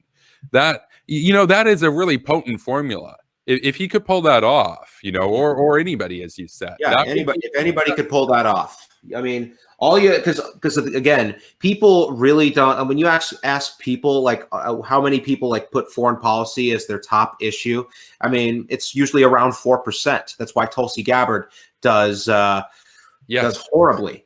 Yeah, you're right. It ranges between about 4% and 14% in Iowa. I think it was 14% in Iowa of Democrats said that it was their main concern. And we're in a time right now when it's a really big and pressing issue. Most of the time, you're right, it's probably closer to 4%. Yeah. So the thing is, I mean, you're going to have to shoehorn foreign policy into something that is more popular with the public. And that's just how the hawks come back. Well, I hadn't really considered that. And I'm going to have to think on that one. And this has been an interesting discussion. I mean, I gotta say that is a really interesting perspective, and I'm going to have to think on that. And as far as it stands right now, with the current populist movements that are out there, the main ones that are operating right now throughout the world, it's still, to me, it's something that I'm opposed to, but I can see that there's potential there that it could be good. Yeah, and if it does be good, I'm removing anti-populist from my Twitter handle. If somebody manages to champion that, I will become a populist. I'll say that. So, and like another thing you could also you could also do that's populist is actually like if you actually make more military bases in America, because what I've found is like when you build military bases, usually the local economy around the area actually improves. Oh, that's true. Military bases. Yeah, you could add that. You can incorporate that into the policy. You could also incorporate more manufacturing jobs if they're going to be manufacturing weapons or military vehicles or something like that. Just try to bring back the manufacturing sector. These are the kind of ideas that Because when I look at like when I look at like some of the hawks, I mean, I deeply respect Reese, but if he moved more in this kind of direction, like actually talked more about some like massive domestic improvements that he would champion, that would be. I think he could actually bring the Hawks into Right. the new age. Well, I know his voice is the most. His voice is extremely important. So that's true. If him and Billy and Devin are able to get on board with this, because I know Devin's actually on board with Yang, but that's interesting. I can't speak for Reese, of course, but the sense that I've gotten from Reese is that his skepticism or reluctance to embrace populism is a similar sort of approach that I have, which kind of sees it as a disillusionment of Trump and Bernie and everything that comes across as kind of super cringe and stuff. And it would be an interesting conversation to have with Reese the next time we're all on like a Hawk stream, about the potential. Well, what if populism could serve American and Western interests? You can actually we can craft our own form of populism with our own specific policies. With our own memes and everything. The key principle is really like trying to go after the common forgotten man. That's kind of the whole point of the domestic populism, is to attract that kind of crowd. Well, and that's usually what works. Yeah. See, I will have a couple caveats on that one, which is that I think that when it comes down to it, that can go in different ways. That can go in a way that you wind up creating band-aid solutions that, while they might help the disenfranchised worker, former industrial worker, for like 5 or 10 years, they simply they fail to ignore the tide of history, and history is moving in a direction of information economy, and manufacturing won't be very present in the West going forward for the next millennia or whatsoever. But you did raise an interesting point about the military, though, which is that if I'm running a military production facility, I would still have a lot of physical laborers there because I don't want it to be very easily hackable, right? So there is a good point there that you do need manual labor to build military weaponry in the same way that you couldn't if you were just making, chocolate bars to sell at Walmart. You don't really need to worry about getting hacked. But there is a good point that the military can evade some of those economic imperatives because security comes before money if you're the military, right? So So but the main thing is we focus on the principle of inspiring the common man, but we also make sure the policies that we craft and for a domestic populist movement for the Hawks is actually something within reason. Right. And the problem, one of the problems that I've seen with populism, though, in the last few years is this sort of rejection of economic modernity and economic progress. And to me, I see the doing away or the transferring out of the manufacturing economy towards an information economy ultimately at the end of the day as progress. And I see a UBI or a negative income tax as something that should accompany that, so that people are not left out in the cold and that people can actually be better off with that, coupled with, say, like a part-time service job or an information level job that might pay a lot more. I can see that as better than even if you were a union worker in the 1960s. You may still have a higher standard of living now because of the vast profits from the information economy. I know some populists, some people like Nick Fuentes, for example, they want to ignore that future of capitalism and stay in this early industrial stage of capitalism and go back to the 1950s. Even Bernie Sanders is kind of in that direction. And to me, I don't see that as a sustainable solution, because even if that works to keep the people happy, your country will lose its competitive edge in the long run. And to me, I feel we always need to be innovating, and manufacturing won't be something that we can bring back in a substantial way for most people. But it's not the end of the world, because as we talked about, a UBI or an NIT would make it so that that's actually a good thing, because now people on the whole have a higher standard of living, even if they're not working as much anymore. because we can outsource that to the peripheral countries who are going to eventually reach our stage. And by the time they reach our stage, we'll be at a higher point, of course. That to me is natural progress. And a lot of people are scared of that. And I feel that, you know, at the same time as we can't leave the forgotten man behind, we also need to be cognizant of the fact that the ambitious woman who wants to be a CEO of a tech company can also contribute to the development of our country from a security angle and an economic angle. And so some populism I've seen is it rejects or it fearmongers against those who win under the current economic system. But I want everybody to win. That's the thing. Oh yeah, like but again, it depends on the policies. It depends on the policies that are implemented. That's the main point. The only thing you're doing is tailoring the message you're tailoring the message of focus. That's all you're doing. That's really how the whole mechanism works. Yeah. Well, you know, it's been interesting. We already went over where people can find you. I think, you know, as we did in the last episode, the one with Reese, we're just going to open up the floor to a Q&A if you have time, Prometheus. If you have... Oh, sure, no problem. Oh, okay, wonderful. So I'm sure people have asked questions throughout the course of this, but it's a 3-hour long interview. So if you can re-ask those questions or ask your questions now, just post them as a comment. We will answer them in order. So let's see. We've got WR Winter here. Oh, and I figured out now how to actually highlight the comments to show on the screen too. So people can see which one we are referring to.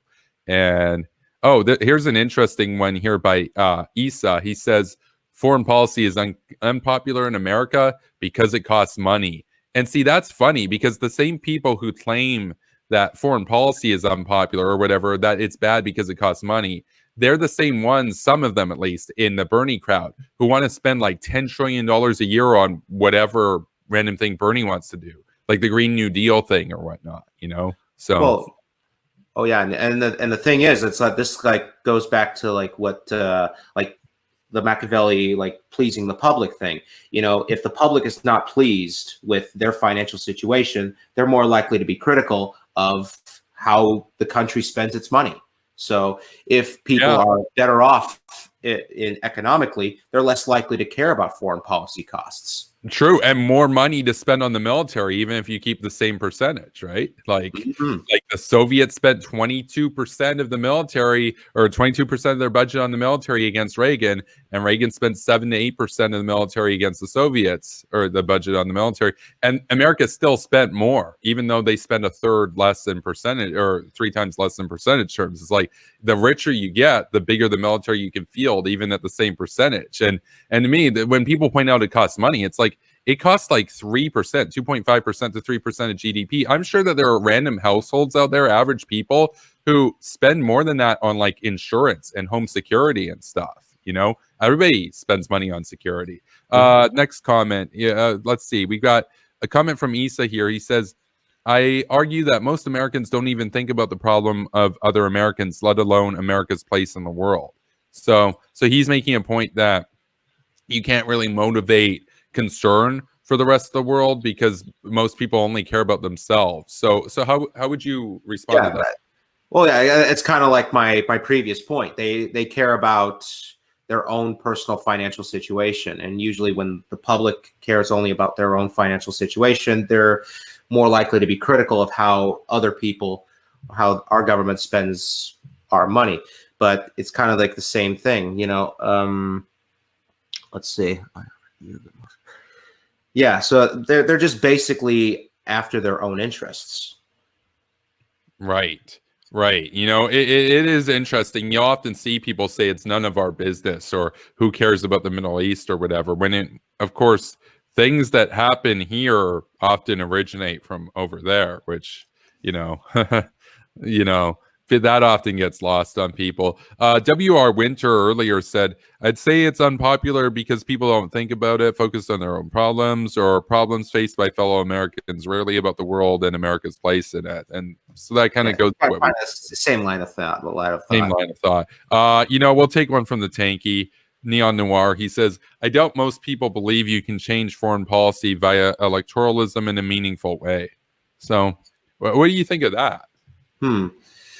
Well, let's see. I mean, he's kind of a troll. He is a communist. Yeah, I don't know. Like, well, like, give me a minute. Like, what's your answer? Oh, sure. My answer is that, to some extent, in some ways, that's, this might sound a bit elitist, but it's partly why I'm an anti-populist, because at least in the American context, the president, the executive, has most of the power over foreign policy, doesn't have as much power over, say, the economic or social agenda. That's mostly by the Congress and the Senate. So in a sense, electoralism you can't just vote for Trump to have a different foreign policy tomorrow or whatnot. Trump's going to do what he will, and he can do one thing today and then the opposite thing tomorrow.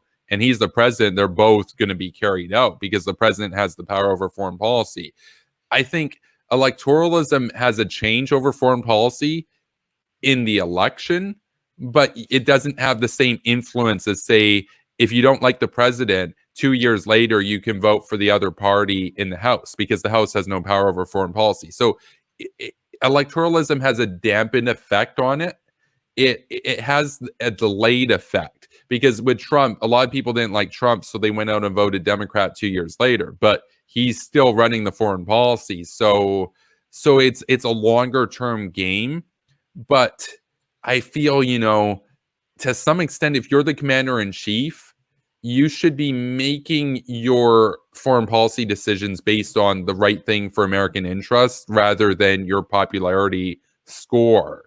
I know every president does what they need to do to get reelected, but I feel, especially if you're in your second term, you should carry out your foreign policy in a way that you don't really care what the people have to say, because as long as you're genuinely acting in their interests, that's what they hired you to do, right? So, like, I believe in a democracy, but I also believe that once that leader is elected, they should have the power to carry out the people's will to secure themselves, right? So, yeah, you know what? That does kind of expose a little bit of a problem with, like, my worldview of populism, because, yeah, guess what? I mean, you... like in the case, I would rather have, like, the military be more the people that make decisions on this kind of stuff, because they're the ones that are in charge with the protection of our security. But yeah, a president could easily, like, hijack the narrative of populism and then use it to undermine our foreign policy. So that is a problem that I have to contend with. Yeah, you see, because some populists would say what you're saying about the military as being the role there. They would call that the deep state, right? So. Yes. I mean, it's a meme, but, Well, I mean, they don't say that about the actual military. They just say that about specific people they don't like. Yeah, they'll say it about, like, McMaster and Mattis, and they'll say it about, but you're right. They don't say it about, like, the troops. And they don't say it about generals that support Trump. They just say it about the generals that don't like Trump. So W.R. Winter says, even if they do, they're sometimes totally deluded, if not most of the time. So I believe Winter here is referring to the American electorate as being kind of dumb, and if they make the right decision, it was by accident, I believe, is the point that Winter. Well, yeah, I think you could, because Americans are so, like, swayed by certain narratives in the media. Yeah. And more people are listening to online podcasts. Like, there's actual podcasts that probably have more listeners than actual news networks. Yes. Oh, for sure. 100%. I mean, CNN, in terms of their numbers, it's old. It was a couple years ago that I saw, but in prime time, they were getting about 600,000 views in prime time hours. Whereas there are gaming channels that will have more people than that watching live. I mean, now granted, that's not politics. Politics on YouTube gets a lot less. Politics on YouTube is like 1 or 2% of the total views. But even 1 or 2% of YouTube is still bigger than CNN. Way bigger. Like, YouTube is huge. Like, this is the future. It's already bigger. The only network that can compete in objective terms with the top end of YouTube is Fox News. Fox News still has a huge viewer base. It's like 3 million a night. But even that's only 1% of America. Even the biggest, the plurality of the views is 1%. That's the plurality is 1%. It's not like it used to be in the 50s where like 30% tune into this station, 20% tune into that station. It's like the top station is 1% of the country. So, At any rate. Yeah, that's actually well said. Well, that's why I decided, I want a career. I want to go on YouTube. I want to make my presence known on YouTube. I don't, maybe at some point down the road, I would work for a mainstream network, but it would be to complement my YouTube work. This is the primary focus. It is because this is where the people are. So, that's actually a pretty good plan. And I call myself an anti-populist even, and I recognize this, right?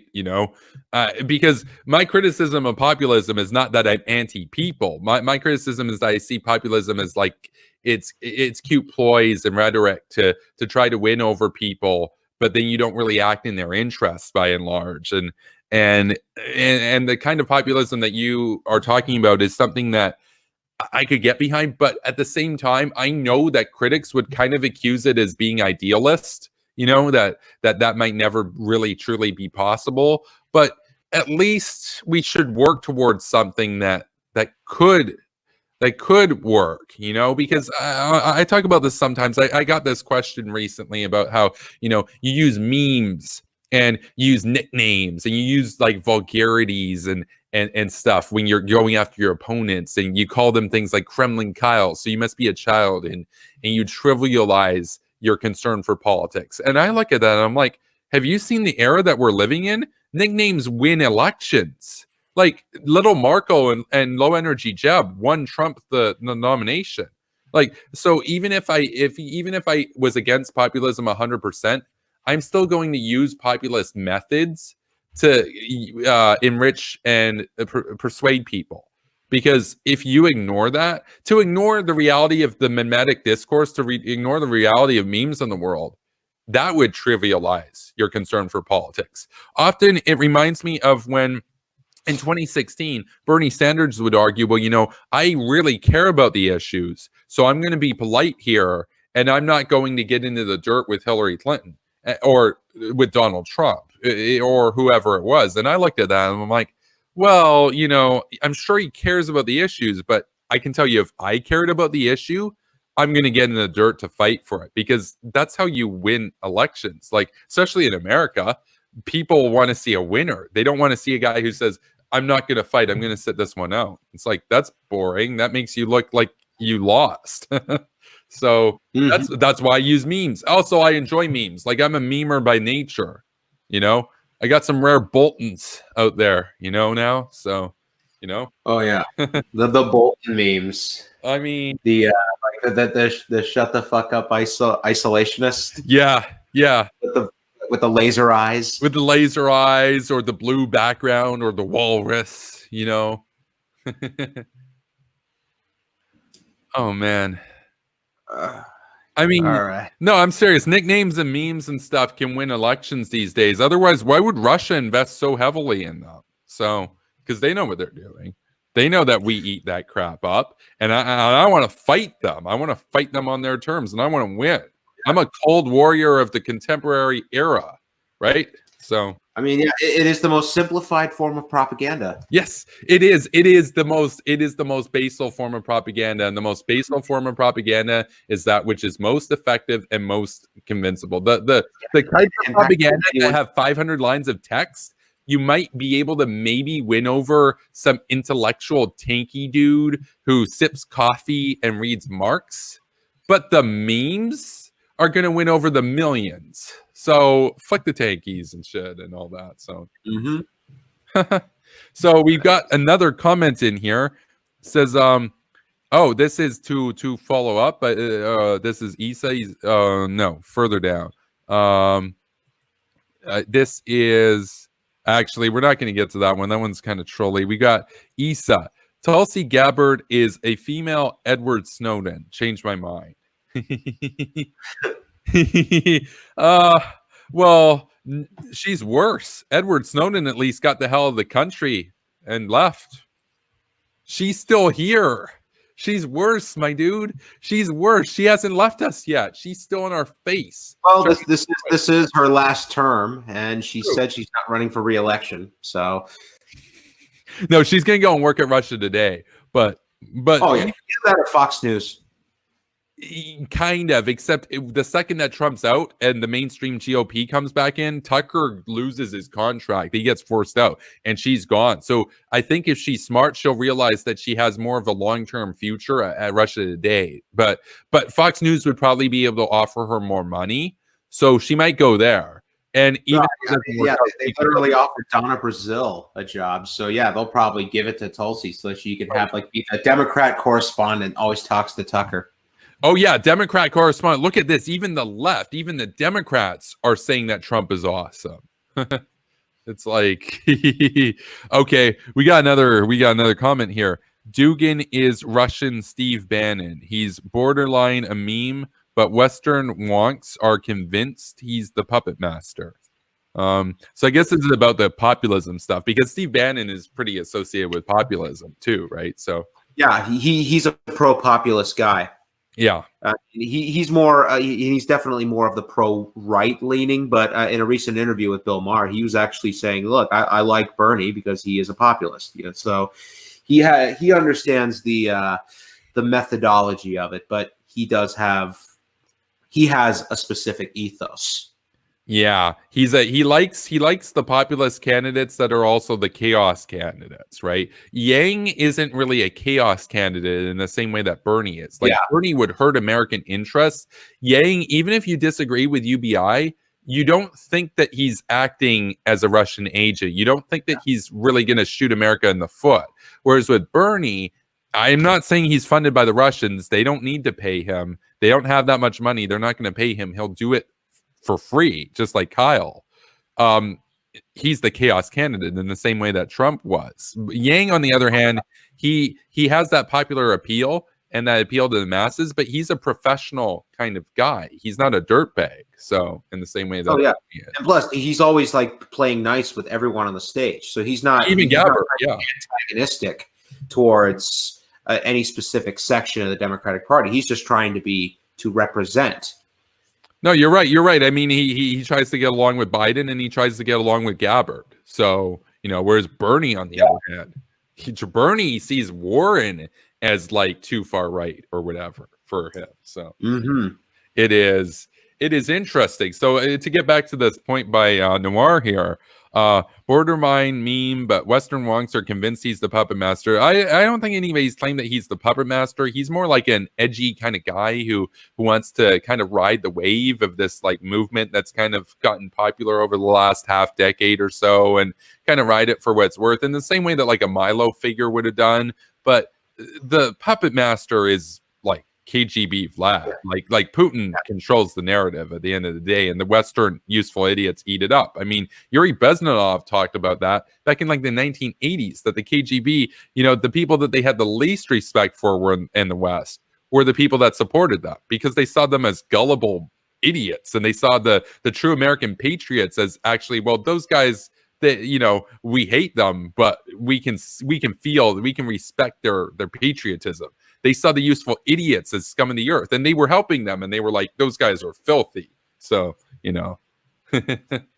Oh, yeah. But I mean, I know of Dugan because I believe Lawrence Southern like had an interview with him. Oh, man. Lackluster Lauren. She's somebody who tried to ride the populist wave, too, and then she kind of got burnt out from politics and went and did her own thing and stuff. But you're right. You're right. I mean, Dugan wrote the foundations of geopolitics. Dugan is the one who basically, if you translate the book into contemporary language, he basically said Russia needs to meme and co-opt the West in order to, you know, facilitate the Russian narrative. I mean, the Russian narrative, he basically said, you know, Russia needs to invest in this because we can very easily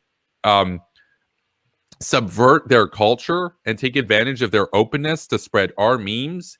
And they can't do the same things to us because we're a closed society for the most part. And and we've got people that know how to speak English, and they don't have people that know how to speak Russian, so they won't be able to fight us. And we will make English memes and English narratives, and we will hire people, we will have media outlets, we will do the sorts of things that will facilitate our end game. And what's their end game? Their end game is to control Eurasia. And it is interesting about Dugin, mind you. Dugin doesn't talk about Russia taking over America. He just talks about America letting Russia take over Eurasia. And I talked about this in that video on North Korea, that if America abandoned South Korea and let North Korea take it over, and all the other countries in Eurasia came and said, look, America won't have our back, we need to make peace with you, we'll do what you want, just don't destroy us. Russia would control Eurasia. But even then, that worst case scenario, Russia won't control the Americas. I think even if the nationalist, the isolationist agenda goes through, America will still have hegemony over basically Latin America, South America, Central America, and North America. But Russia will have the world, like Eurasia. Whoever controls Eurasia controls the world, right? America will become like this peripheral second thought at that point. That's their goal. They're not trying to like do a nuclear war with America. They know that would be dumb. They just want America to let them have most of the world. Or it's like what China's doing. They're trying to do it by economic means and the AI race. Oh, but we're just Russia gators. We're just like, we're just clueless NPCs who watch Rachel Maddow. What do we know? What do we know? That's what they would say. That's what some of these people would say. And oftentimes the people that levy that argument, they know better. I know them in my personal life. I know that they know what Putin's doing. They think it's based in Chad and TradCon. So they know what they're doing. It's a meme. We're in a meme war. So we got, let's see. We have a comment from Arthur Huizar. He says, when will Tulsi Gabbard sue Proactive? See that? Yeah. When's it gonna happen? When's it gonna happen? She sued the skin cream company. Yeah, just like, because someone made a joke about that. That's she looks good from 30 feet away, but when you get up close, it's like gravel. Oh man. Oh, it's like gravel. Yeah. See, that's the thing. That's the thing. I mean, physical appearance, all that. We can separate that from politics, but she is as I believe Nightmare Fuels referred to her, the Siberian candidate. She is the candidate that she acts as the useful. Well, she acts as the idiot in there who is the saboteur. She is of all of them the one who actually even financially benefits. She gets free trips to Syria and everything by Arab Nazis and whatnot. She is so destructive to American interests. And it's fascinating to me how she, with all of her insanity, is seen as too hawkish for some people in the Bernie wing today. That's how far gone we are. We have Issa. Oh yeah, I'll let you go. Oh, okay. We got Issa. He says, in before Tucker Carlson run for president to surpass Trump. What do you think of that one? Oh man, that would be a nightmare. I mean, Trump's gone hawkish. Tucker Carlson doesn't like that. Well, I mean, Trump's kind of pulled back. I mean, right now apparently 11 people getting horrible post-traumatic brain injuries, apparently, or headaches, as he calls it, is not cause for any type of retaliation. Oh man, it's never a cause for retaliation. The standard for him is death, but I'm not even convinced that that's the standard, because say 2 died. Would he say that was sufficient to retaliate? Probably not. It would probably take like a dozen soldiers dying for him to actually have to intervene, because at this point, I mean, by his logic, if you're an enemy power, you could destroy all of America's power plants, say, with like a massive cyber attack and just cripple the American infrastructure for like 5 years. But hey, nobody died in the cyber attack, so it's okay. We're not going to retaliate. Like obviously you can do an act of war without killing anybody, but Donald Trump doesn't believe so. It's kind of amazing to me, but man, you're right. He's pulled back. Tucker wouldn't run. he's too busy speaking to Trump and telling him what moves to make. We got a question here from Dragon Razi. He says, "What do you think about the economy in Libya under Gaddafi?" So, let you. Yeah, I mean, I'm not too familiar about the Libyan economy under Gaddafi. I didn't really pay attention to foreign economies that much. Fair enough. Yeah, do you have an answer for this? Yeah. I would say, I'm not going to get into specific economics, but you can watch my recent uploaded video tonight on how Libya under Gaddafi's rule as basically the pharaoh was a slave plantation. Oh, I actually did see that. Yeah, no, that's right. I saw you in the chat during it, and you watched and you stayed for it, and I appreciate that. That's a really important video because the open slave market memes is going around right now. It's kind of the same thing about how bad things happen in Nicaragua, therefore neocons bad, or slave markets in Libya, therefore neocons bad. When it misses the point, especially in Libya, one, no neocons were involved in that, and two, the whole country used to be a slave plantation. So to say now, yeah, there's some slave markets, it's like, okay, 6 million people used to be slaves. Now, say 30,000 people are being traded as slaves. I mean, at least they're open slave markets. The whole country used to be a closed slave plantation. So that's what I have to say about the economy in Libya under Gaddafi. It was purposefully inefficient because Gaddafi worried that prosperity would cause a revolution. So let's see. Didn't Russia read their memes to influence the French election? Oh yeah, I'm thinking they're talking about the Marine Le Pen and Emmanuel Macron election. Yeah, right. I mean that was that was a surprising one though. I actually was worried that Le Pen was going to get it. Oh, me too. I remember I was taking a European politics class at the time, and people were scared in that class. Like, obviously, all of them were strongly supporting Macron. But it's interesting because I was like, Le Pen's probably going to win this because she had the same sort of style as Trump and everything. But of course, at the end of the day, Macron was able to prevail pretty solidly. So. Oh yeah, but I could only imagine like if Marine Le Pen actually did win and became president, could you imagine France's position on the Security Council? With her as leadership, it would be insane because her whole thing was like France first or whatever. But France on the Security Council would be Russia first. It would be Kremlin first. Oh yeah, it would probably be like with Russia and China. Oh, 100%. They would join the Axis. And then Trump would call it the Axis of swag and be upset that he can't join too, to be with the cool kids. He's like, why can't I party with Le Pen? Why are you making me have to sit down with Trudeau or whatever? Like, I'm not a fan of Trudeau, but Trudeau at least was democratically elected. But like, it's just what a disgrace. But we have a comment from Neon Noir. He says Gaddafi was based, and okay, communist. We have, let's see, Issa. He says, or dissolve America's government into multiple puppet regimes. So we got another little trolley one. Okay, we got another question. This one, let's see. That one was him asking about that. He says, oh, okay, so Noir says Gaddafi was basically to the Soviets what Tito was to NATO. And yeah, okay, that's actually kind of a serious point. Gaddafi was still a wild card to the Soviets. Like, he did terrorism to a lot of different groups. Like, what's his name? Kraut had a good line about that. He's like, if you play stupid games, you win stupid prizes. And like in his recent video on Pakistan and India, he's like, Pakistan funded a lot of terrorism, and then it came back to bite Pakistan, and India did similarly against Pakistan and vice versa. Gaddafi was more pro-Soviet, essentially, than Tito was pro-American, for sure. Tito shared the ideology, but he had a personal disagreement with the Soviet system. Gaddafi shared the ideology, but he had a personal disagreement with the system because he wanted power.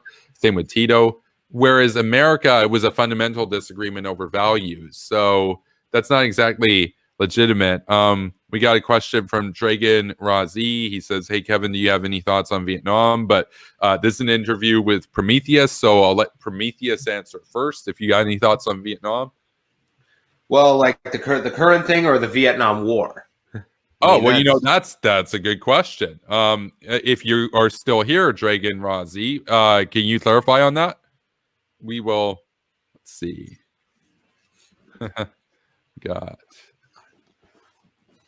Yeah, I'm just scanning through. Jay showed up too. We had the War Kettle Jay come in. That was pretty dope. Oh yeah. We had I've Hawk seen him Anthony around. too. We had Hawk Anthony back there, and the War Kettle. We had Reason Vision show up. He says, "Woohoo!" He says, "There we go. There we go." I'll leave that one up. Oh yeah, I love that one. We'll leave that one up. We'll leave that one. That one can be the thumbnail. He's got. And then of course the Tanky says Ho Chi Minh's Vietnam or current revisionist Vietnam. Oh man, this isn't true communism. Oh man, that's funny. The revisionism. Oh man, yeah, communists revise themselves into extinction. It's hilarious. Oh man. I mean, because everything's revisionist. Because and the same token that Mao called Khrushchev revisionist for going against Stalin. Khrushchev called Mao revisionist because he was a third worldist communist as opposed to an industrial communist. So, like, revisionism goes both ways. And it's like it's like that point I made about the video with Christopher Hitchens talking about the communist that was riling up Che Guevara talking points to overthrow Maoism. Yeah. Oh man. Well, that's the thing is like I'm not a communist. I've read a decent amount of Marx. I know that communism, in terms of how the Bolsheviks and in terms of how Marx envisioned it, placed the emphasis on the proletariat. So realistically speaking, Mao was technically revisionist because he wanted to place the focus on the peasantry. Marx, Lenin, all of the old school Bolshevik type figures, they viewed the peasantry as backward, folksy hicks that they could take food from to feed the class that they cared about, which was the workers. So for Mao to make it peasant centered, that was a revision of communism in the technical sense. But of course, it's all buzzwords, right? They all just call each other revisionists because the party line is what it is. But he clarified his point and says here, what are your thoughts about the Gulf of Tonkin? So what do you think about that? Oh, I'm thinking if that's like the part in the South China Sea that's having the problem. That's the one. I think specifically he's referring to the allegation that the U.S. staged a false flag to get into the Vietnam War, that the U.S. sunk or fired missiles at a U.S. Navy ship operating there to make it look like the Viet Cong had attacked America as justification to go in. That is, I believe that's the conspiracy theory that he's referring to. That's usually what people mean when they say the Gulf of Tonkin. It's kind of like saying, what do you think of the Bay of Pigs? It's like they're not asking about the region; they're asking about that event. But okay, yeah, I mean the Gulf of Tonkin. I'd have to do a lot more research into it. I'm probably not the most rehearsed into it, but yeah, it sounds like it's just an unproven conspiracy theory. Yeah, 100%. I haven't done too much research into it, but it's kind of the same line as, USS Liberta, 9/11 was an inside job, that sort of stuff. We have Winter. He says, did Kevin figure out how the featured chat thing works? And I was saying to Prometheus before we went live, I can be zoomy, but I'm also kind of boomy when it comes to this stuff. So I have figured out how this thing works now. So we got the Tanky. He says the Russian Revolution was a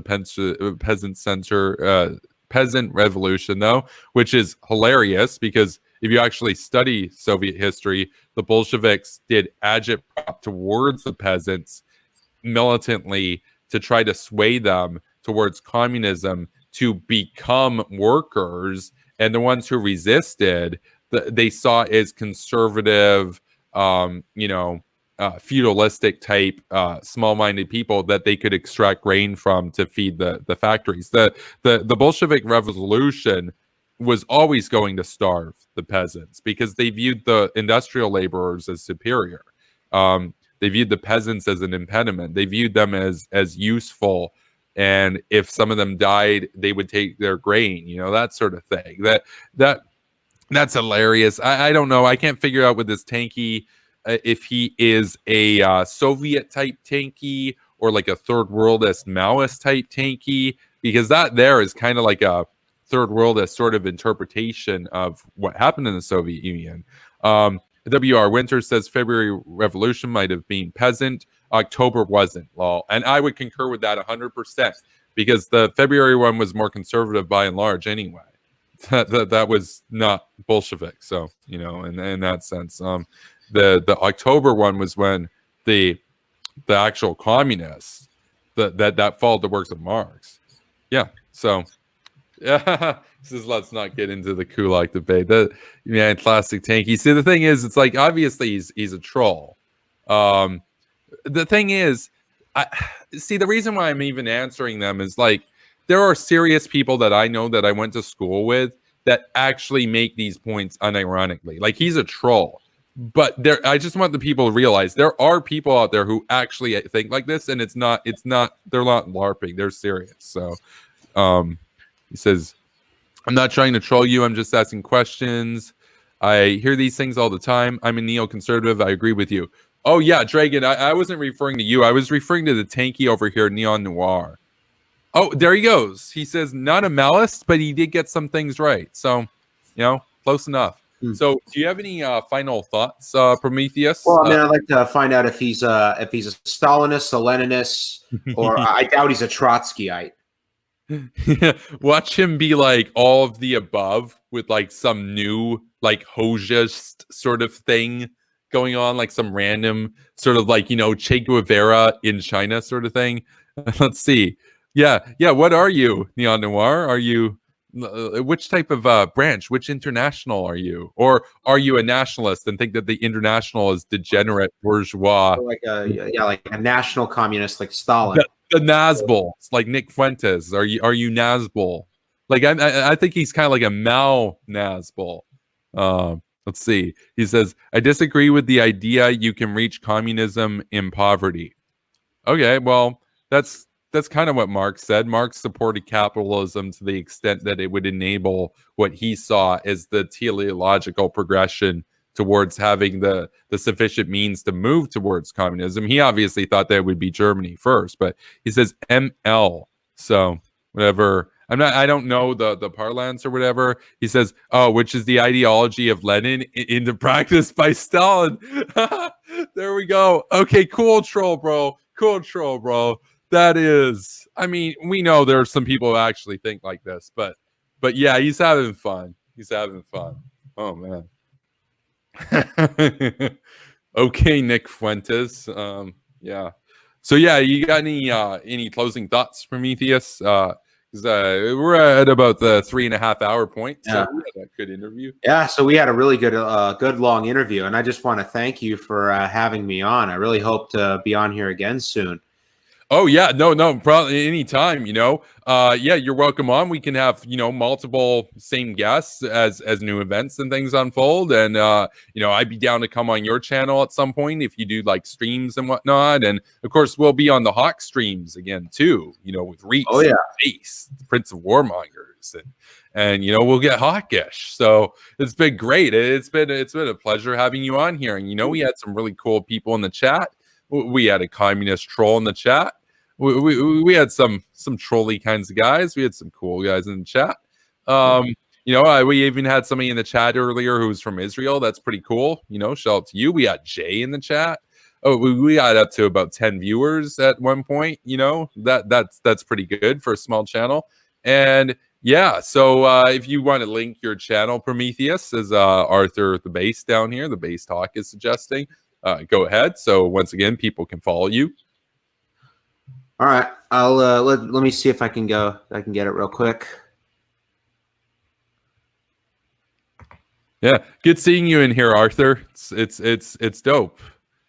Yeah, I mean, I haven't made videos in so long, but now that I've found StreamYard, I'm probably going to do some streams or something. Yeah, it's so easy to use. Even a boomer can use it. All right. Well, this thing is having a little trouble loading. Oh yeah, no, we got time. Oh Or, man. there was someone actually asked a question about how do I feel about Israel Palestine. I am pro-Israel. Pro-Israel. There we go. Based. Yeah, I feel the same way. 100%. Palestine, the reason why Palestine is in such a horrendous condition right now is because of Hamas. It is because of the Palestinian Authority.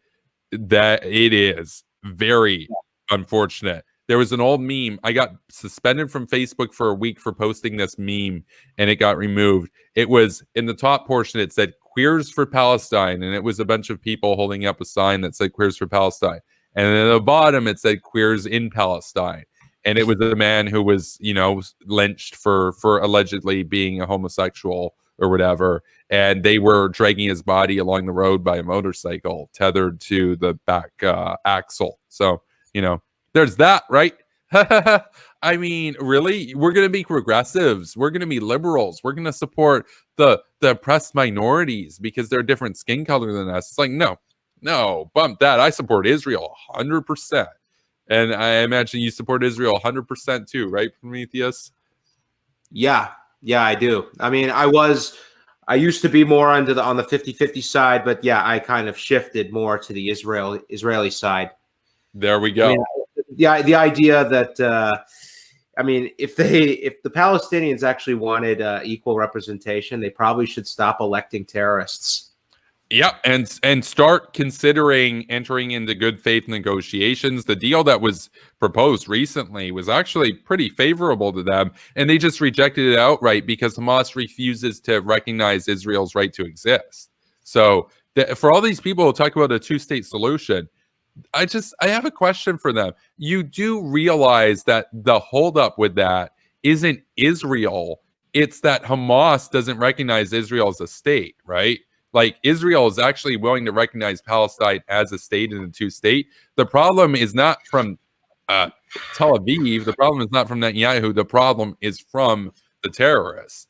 They refuse to. They want to win militarily against Israel, which, I mean, keep it real. Even if you hated Israel, you would eventually realize that, yeah, that probably isn't going to work out. You probably lost. You've got Katyushas and they've got nukes. So, I mean, it's not going to work out well for you, bud. But we got Issa. He says BoomerCon. Yeah, I like that. It's like ZioCon. It's like all the buzzwords mixed together. It's great. It's great. It's such a term for the era. So, oh man. Yeah, I'm trying to find where I can leave the comment. It doesn't seem like I can have. If you go on the right-hand side, I'm not sure what it looks like for the guests, but if you see the live chat, there should be a place in the bottom right corner to say post a comment. Yeah, I'm not seeing it. I could probably put it in private chat and then see if you can. Yeah. Oh, that's funny. Yeah, I put it in. Yeah, I put it in private chat. So. Oh man. Okay. Well. Yes, so I will take that and I will link it. I got it. I see what it is. See, I'm a boomer. I'm the only one who can post the public chat right now because I'm hosting. I'm taking the one that Prometheus gave. I will post it right before we end, so that will be the last comment, so people can see it and remember it. Because we'll wrap this up very soon. I just want to point out here, Neon Noir says, "I'm the Stalinist, and your takes on Palestine still make me sad," which I guess he's trying to make the point that, like, communists are Jews or something. I'm not sure exactly. And then we got WR Winter says, Zio Boom Con Monger. Yeah, communism and Jews really don't have a good history. Not a good history. I don't think Jews really like living under the Soviet Union too much.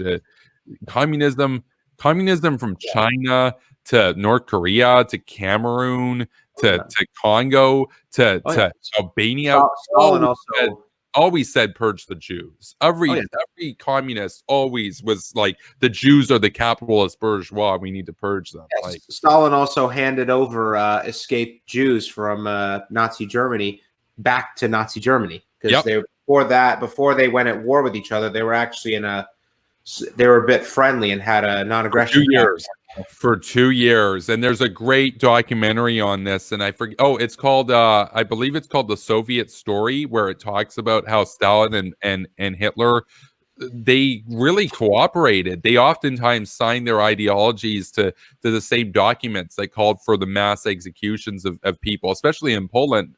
Poland is a good example of this, where National Socialism and the Soviet socialist system conspired together to bury millions of people.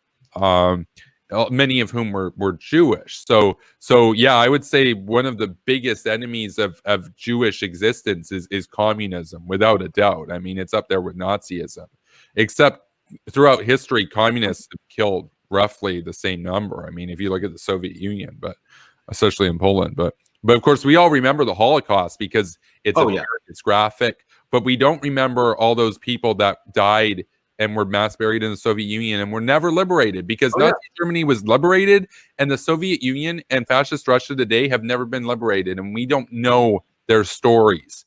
And it pisses me off so much. So, you know. Oh yeah, in one of my videos, I mean, it was one where I was thinking about doing a video series and going after the alt-right, but I decided to make I found a part of the documentary that actually showed that the Stalin work camps were completely similar to the concentration camps in Nazi Germany. They even have similar sayings. Mm-hmm. Oh, 100%. Yeah, if you read the book, it's a great book that I recommend you guys check out. His later work and later views are quite toxic and lend themselves to Duginism, but his earlier work on exposing the repression of the Soviet Union is good. It is Alexander Solzhenitsyn's One Day in the Life of Ivan Denisovich. Absolutely fantastic book, only about 80 or 100 pages long, if I recall. Great book, shows you exactly what happened in the Soviet Union. And it's great because I got into an argument, or that some troll tried to come at me and say, well, the Soviets, at least, they weren't executing people and putting them in gulags over, being Christians or their faith or whatever. And they were like this Nazbol type. Like, they supported Stalin and they were super Christian and they supported Putin.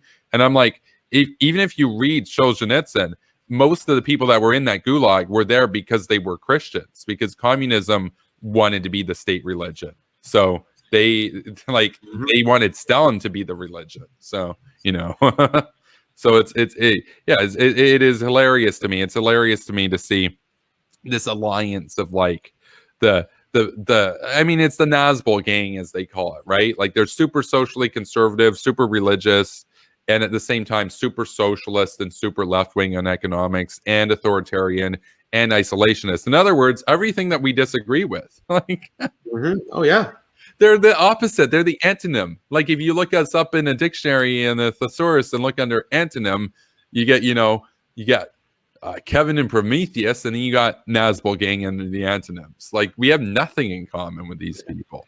Yeah, Neon Noir says his book is fictional. It's fictionalized telling of history. His own wife said he was a liar. Then he must be a liar. I mean, it's funny because a lot of the Nazbols that defend Stalin and think Stalin was based, like Solzhenitsyn, because Solzhenitsyn in his later days became a fascist and supported Putin and Eurasianism and everything, and or not Putin, but he supported that Eurasianist sort of agenda to turn Russia back into a Tsarist sort of system, an ultra-conservative Orthodox system. So the Nazbols that like Stalin, they like later stage Dugin because he was conservative. But earlier stage Dugin was writing about how Christians were being executed and gulagged by Stalin. I'm just saying, the mental gymnastics that have to go into being a Nazbol, it's next level cringe, man. I mean, it's just amazing.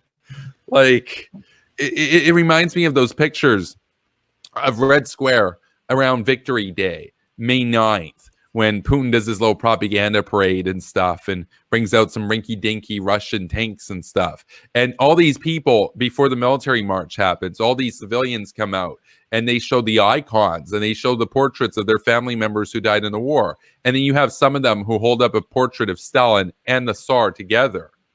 That's the Nazbol gang right there. Their idols are Stalin and Tsar Nicholas. Yet Tsar Nicholas and Stalin in real life at the same time hated each other. Yet today you've got these young Nazguls in Russia that idolize both of them. Like, what the fuck? I mean, it's the Twilight Zone, man. It's the Twilight Zone. It's cringe. You know, the Red-Brown Alliance. It is real. People talk about horseshoe theory. It's like it transcends. It is beyond horseshoe theory. It's a full circle. Mm-hmm. Man. Okay, Issa says wrap it up. Man, you know, we've had some good discussions tonight. The world has benefited from this 100%. Everybody that watches this will be enriched. So, all right. But I will post that link and I will let you go about doing whatever sort of a hawkish sort of stuff you gotta do. Obviously, like you said, it's been about 5 months. I look forward to seeing videos from the channel going forward. And yeah, it's StreamYard. It's great. So all right. Well, thank you. Thank you again, and thank you everyone in the chat. You've all been great, even the trolls. So, I do enjoy the trolls. So, all right. Yeah, been great having you on. Have a good night, Prometheus. Have a good night to the audience. Peace. All right. Thank you. Okay.